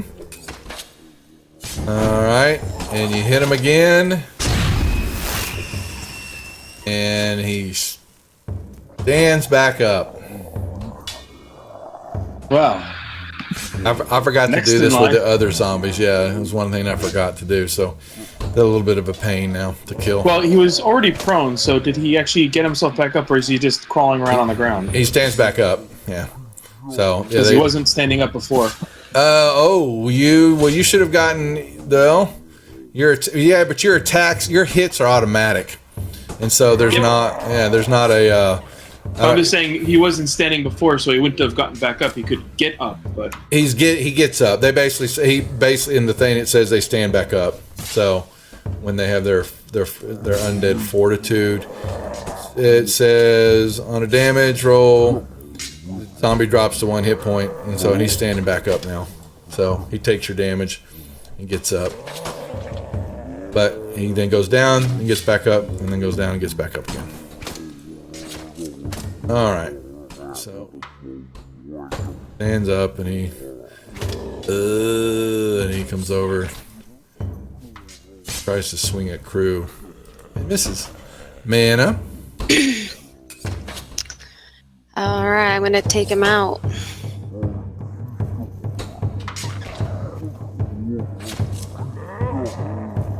Let's use that one. Yep. Oh. Okay. All right, he dies again. Hold on, I gotta roll this. So,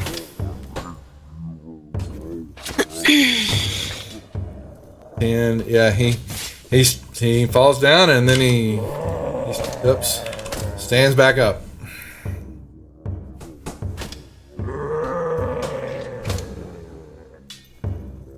Group.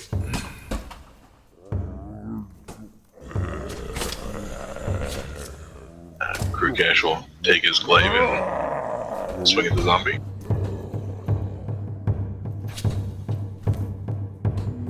Alrighty, there's another hit. And does he make it? What was yours? A fear damage was 12. Okay, he failed. Okay, there you go. And he dies.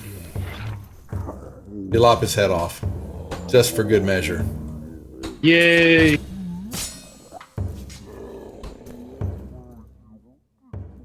And then Crew Cash will go and investigate this box of rocks did they drop it up top or did it They dropped it down off the ledge onto the torch. Yes. And it's just a box of rocks. It was a wooden box, but now it's shattered. And it's just full of there's rocks on the ground. That's it. Okay. That's what you see. Got light up there. So, and best Mar does his bouncy bounce and he can see up there and it's just a ledge there's nothing there. The zombies were just kind of standing up on the ledge and that's it. That was very dangerous. Yeah. And you see. They could have dropped that on someone. Yeah, as it gets your torchlight. Yeah, you pick up the torch. So who's got the torch, Crew? Because you're going to need it just so you know. So you can't see. He'll pick up the torch that Mark tried to throw at them. So and you can see into this area. And what you see is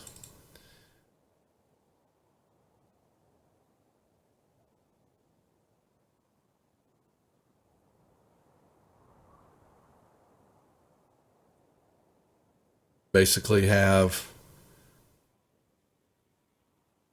a lot, 20, 15, 20, all different shapes and sizes, dirty clothes, scraps of armor, just all lying on the wall. Nothing more worse off than the zombies that you've seen so far. But there's a couple that are fresher. With his glaive. All right. 1 second. Stop. Yeah. Hold on. Stop moving. Stop moving. Roll initiative. Everybody.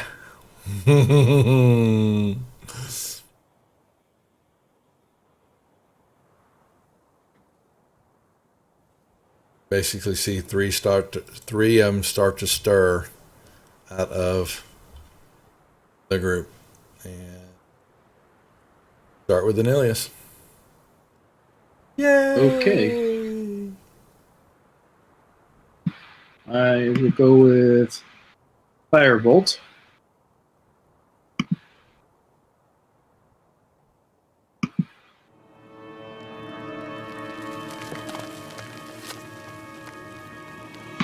And that be it for now.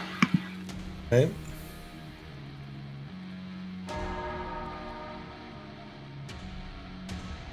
Group. He will take his glaive and swing at the skeleton and just try moving in front of him. Yep.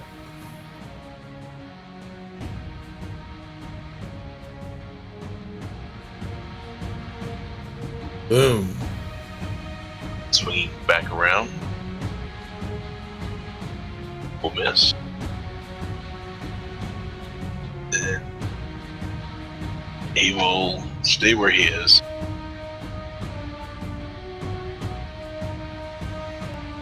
Mana. All right.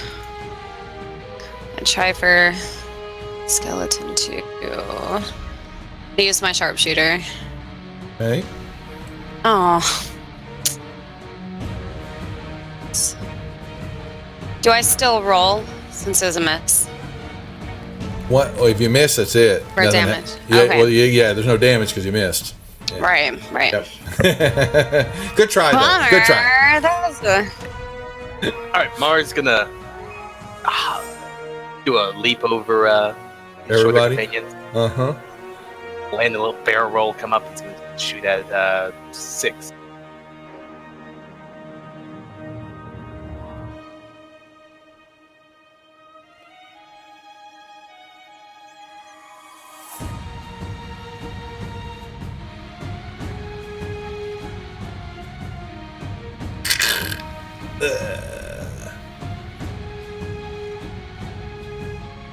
And I guess that will be the end of my turn.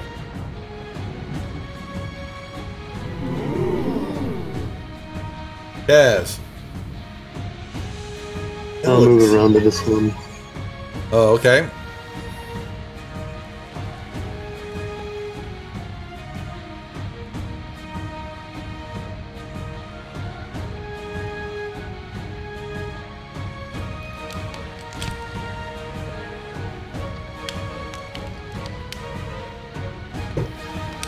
Okay.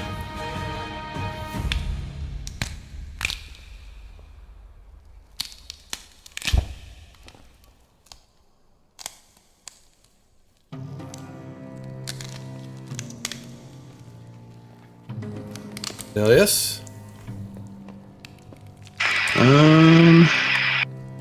Move up here.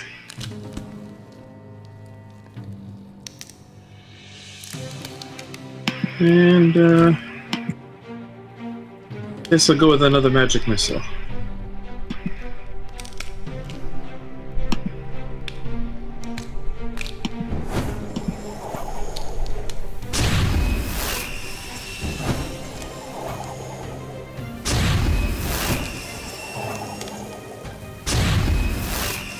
Okay.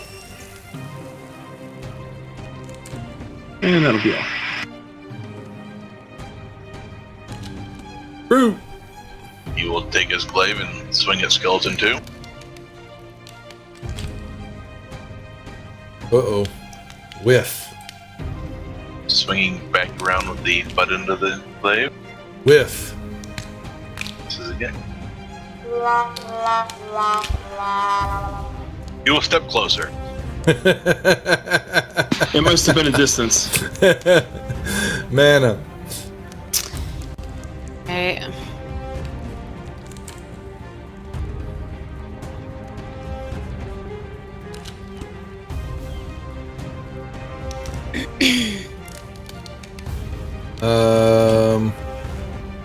Hold on a second now.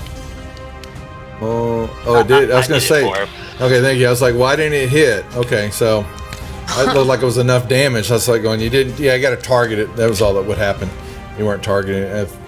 So let me look at your attack. See, when you did your attack, did you drop that on the skeleton, or did by chance in the combat tracker the token, or did you just hit your attack die?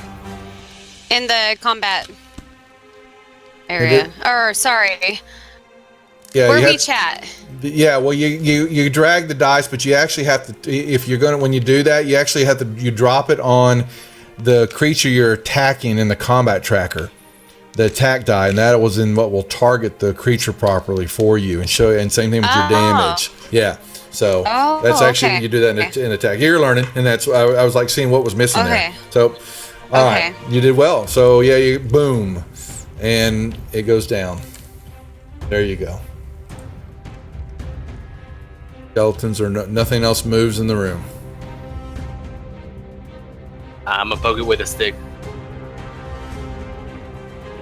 Same name. Yeah, because that always works well for it. Yeah, it works well, doesn't it? Yeah. Nothing moves that you can tell.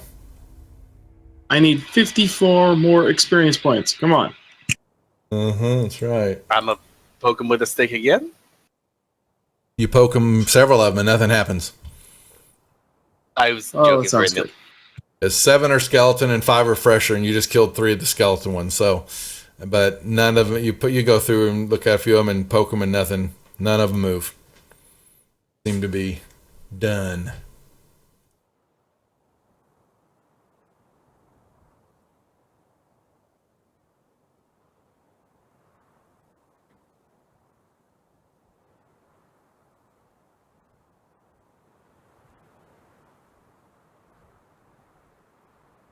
Do we see anything of value in here over here? Give me a perception. Sword Give me a perception check. You're looking in that room. Yep. See nothing of value.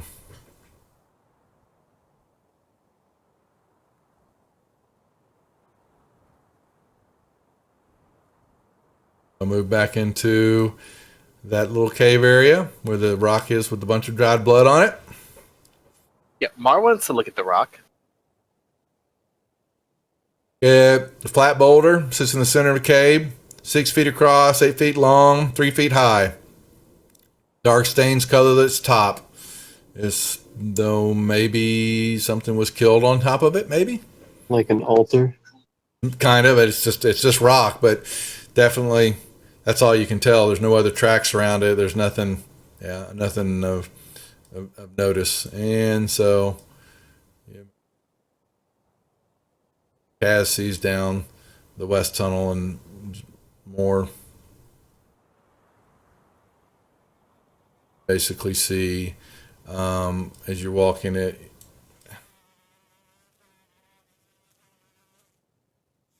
max is 10 feet high of different sides of the wall. You can see dried blood. Scary. That's not nice. Boom.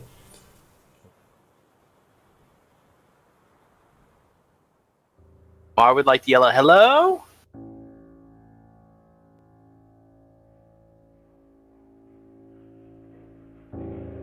I don't think Mars heard of anything about stealth. Kaz can kind of barely detect it. Opens up. Basically, being to see that down toward the end, Kaz, it begins to widen out somewhat.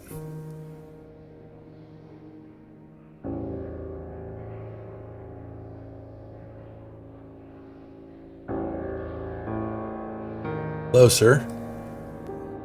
See, kind of opens up, and you can kind of tell, Kaz, from where you're sitting at, that there are many clefts into the wall, and you can, where you're seeing it, just kind of, you know, look kind of like this. Let me just come out, kind of see where they're, where you're at. Crevices, cracks.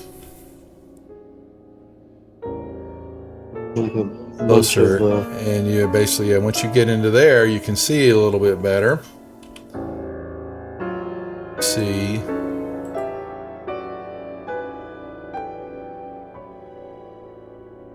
Laying on the floor. Interesting. Kind of what you thought.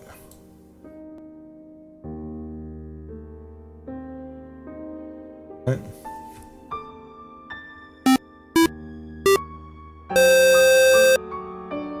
They wear very silly looking costumes. Interesting. We weren't told that it was a dress-up party. Yeah. Yeah.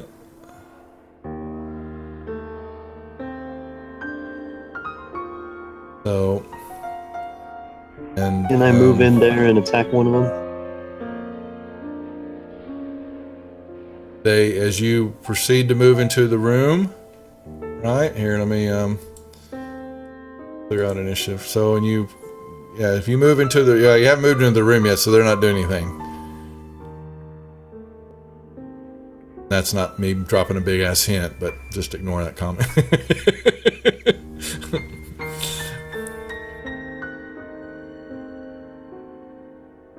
Can I move to here?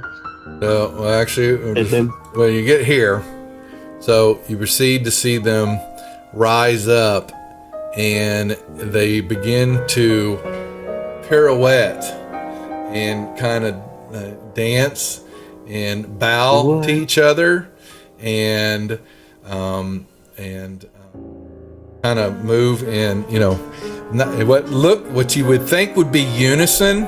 Okay, you know, in a kind of a scripted dance, you know, but it's very, you know, it's very shambly, and basically, you know, give me a perception check as they do this, acting out some type of play is what you think. Okay, well, and basically what you're seeing is that they are in their movement, they are trying to move up on you, trying to flank you. Okay, so everybody give me an initiative roll, please. But they don't get the surprise attack.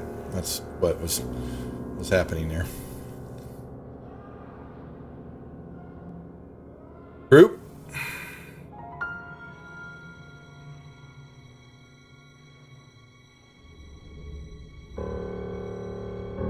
But the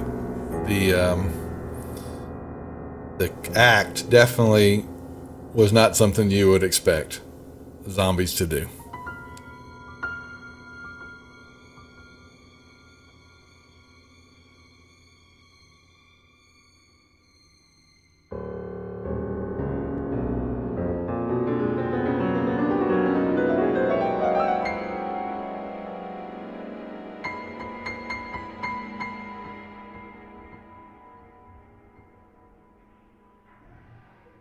And everybody rolled up. Okay, here we go. Mar, you really didn't see any of that until you get close, and then you, no one really saw that except for Kaz. Okay, so Which zombie is the jester zombie? We'll pick one's the jester. Let's see. One's the jester. Let's see. 7 is the bear, and 12 is the lady. Shoot me a jester.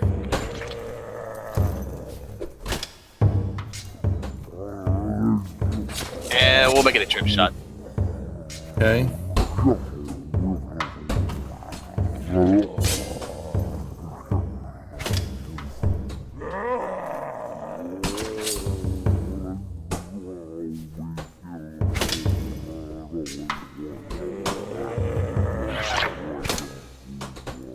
And then he'll back up and be like, hey, there's a clown. Uh-oh, clowns. Yeah.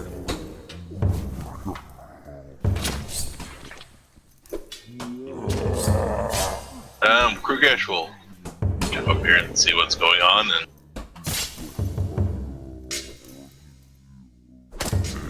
we'll take a swing at the one wearing the jester's outfit.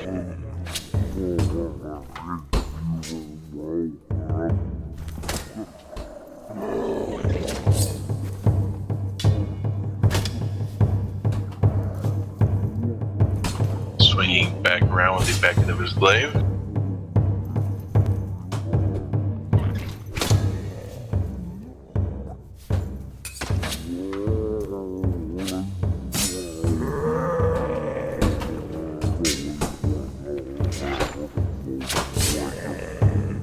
All right, one second. I'm sorry, I was reading something. Okay, so that was zombie 1, and there was 6 points of damage. So he falls down. Our jester zombie falls down, and then you hear the jingles of his bells, and he stands back up.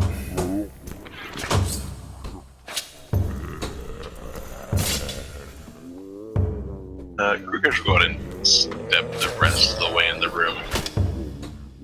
Free up the hallway for people. Okay, Kaz.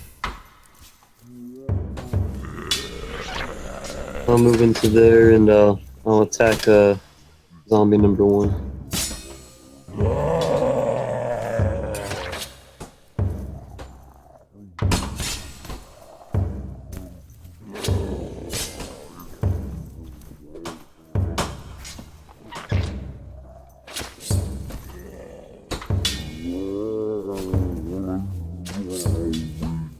Okay.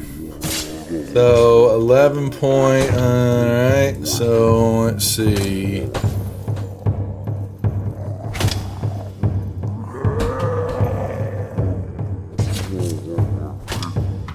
Oh wow!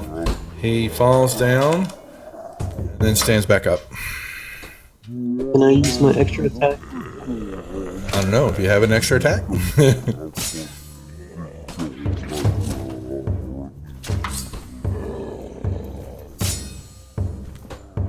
All right, here we go again. He collapses. The jester falls down. His brain clogged in. What did you hit him with? Yeah, with the Lightbringer, the mace. Is that a mace in it, or is it? What is it? Yeah. Anti-undead mace. Yeah, good enough. Mana. I'm gonna step more into the room. Then I'm going to target zombie 12. Yep, that's our dancing woman. There's a ton of makeup on, caked on her face. And her hideous job at it. Hit. Okay. It's not easy for zombies to put makeup on. It was what it looks like. All right, Anilius. Okay. Guess I will. And Yeah.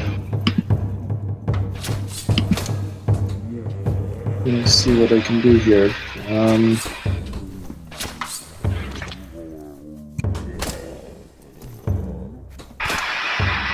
I'll just do a firebolt. Okay. Bingo. A little bit of fire. And that'll be it. All right, zombie 12. 2. Hits. 7 swings at Kaz. Mar, from where you're at, you have no shot. All right.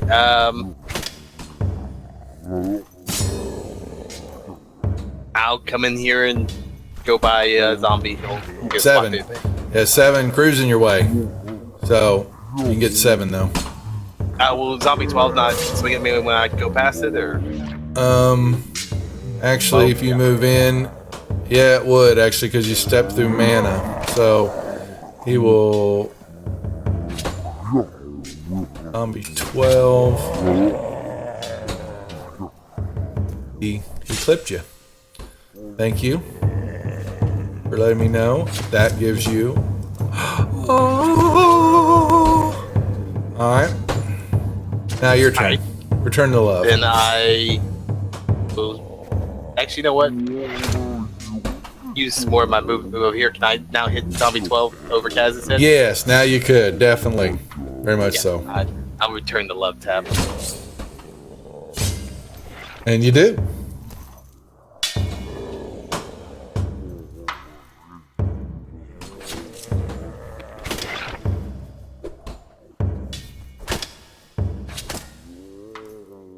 Let me see. That was 18. Oh, there's no way he can survive, so he collapses. Yeah, and don't. Yeah. Okay. Marvel in his turn. Brute. Rukesh will take his glaive and swing at the bear. Yeah, that's right. Yep. Hit.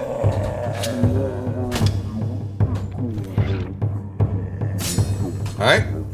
Swinging back around. Oh, wow. Darn.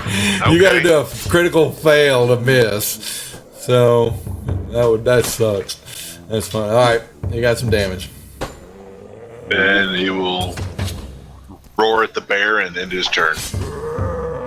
Oh, really? You're going to roar? Okay. And the zombie will he'll roar back. Actually, he's facing you, Kaz. 7's facing you. So you know. So you wouldn't be able to move around him. Yeah, but I can still move around them anyway. Yeah, you can't move around him, yes, but he will turn to face you.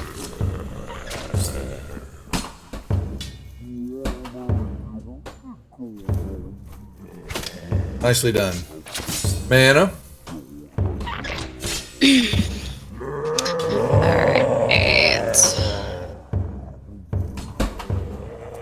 Steps on up. Now, this is new for you. Hold on there. That didn't matter. Oh, Actually, okay. no, hold on. Give me another attack roll. This is something that you don't know. So I wouldn't remind the other players, but I'll remind you a couple times.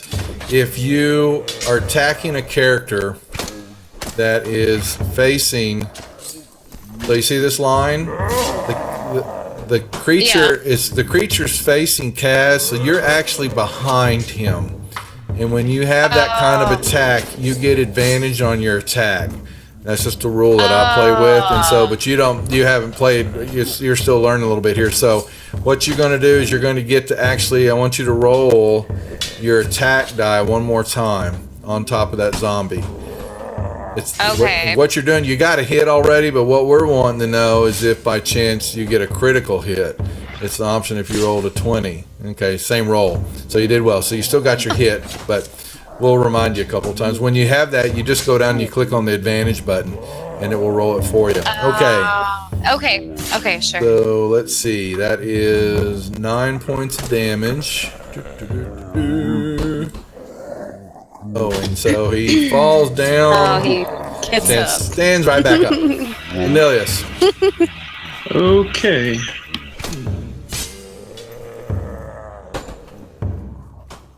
Okay. And then I will firebolt him. Bingo. Hit. Huh. Oh, well. Let's see. Unless I give him a little love tap.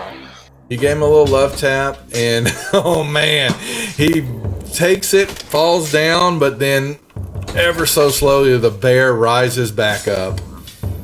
It said failure. My gosh. Yeah, so the roll is I get 5 plus the damage. Oh, that's a tie, so I still get it. So basically his con roll is a DC of 5 plus the damage that you gave him. And so you gave him 1 point of damage, so it was a tie, and so he stand back up. So all right. Anything else? No. Zombie is looking at Kaz. Nothing. Mar. Mar's gonna be a bear tamer. He's gonna drop his bow and pull out his whip.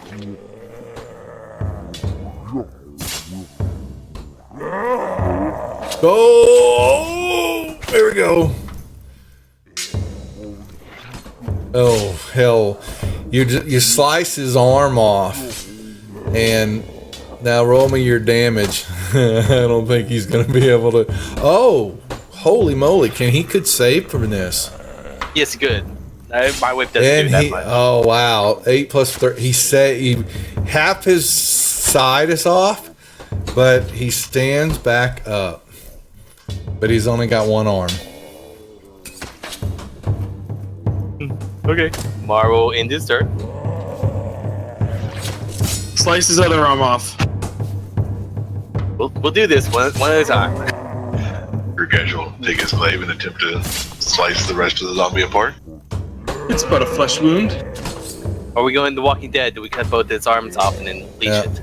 Hold on a second. Actually, we should have read it out. If the action is impossible due to the nature of the target, which it is kind of the healing and all that, you actually got an extra action.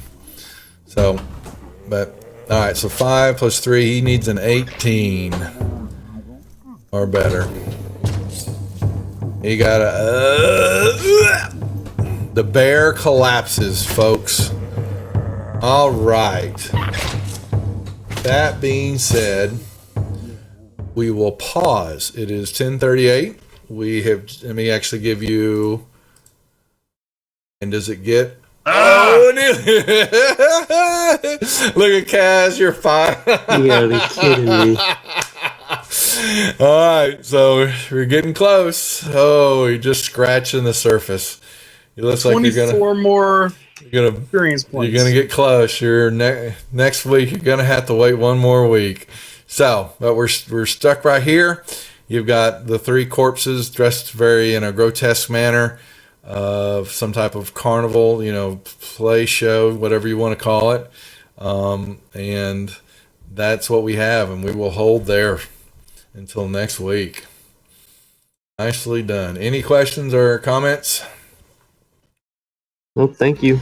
Nope, thank y'all. So if anybody's got concerns about the affecting of the game and all that, email me or let me know your thoughts if you want to hash it out before I make a decision. Or like I said, if you guys are against it on it, then we won't do it for the group, but I'm going to present it to every group and we'll play it out from there. So just let me know any other things that you want to talk about, and have a good week then. All right. Thanks, Tom. You too. Thank you. See you guys. Thanks. Good night.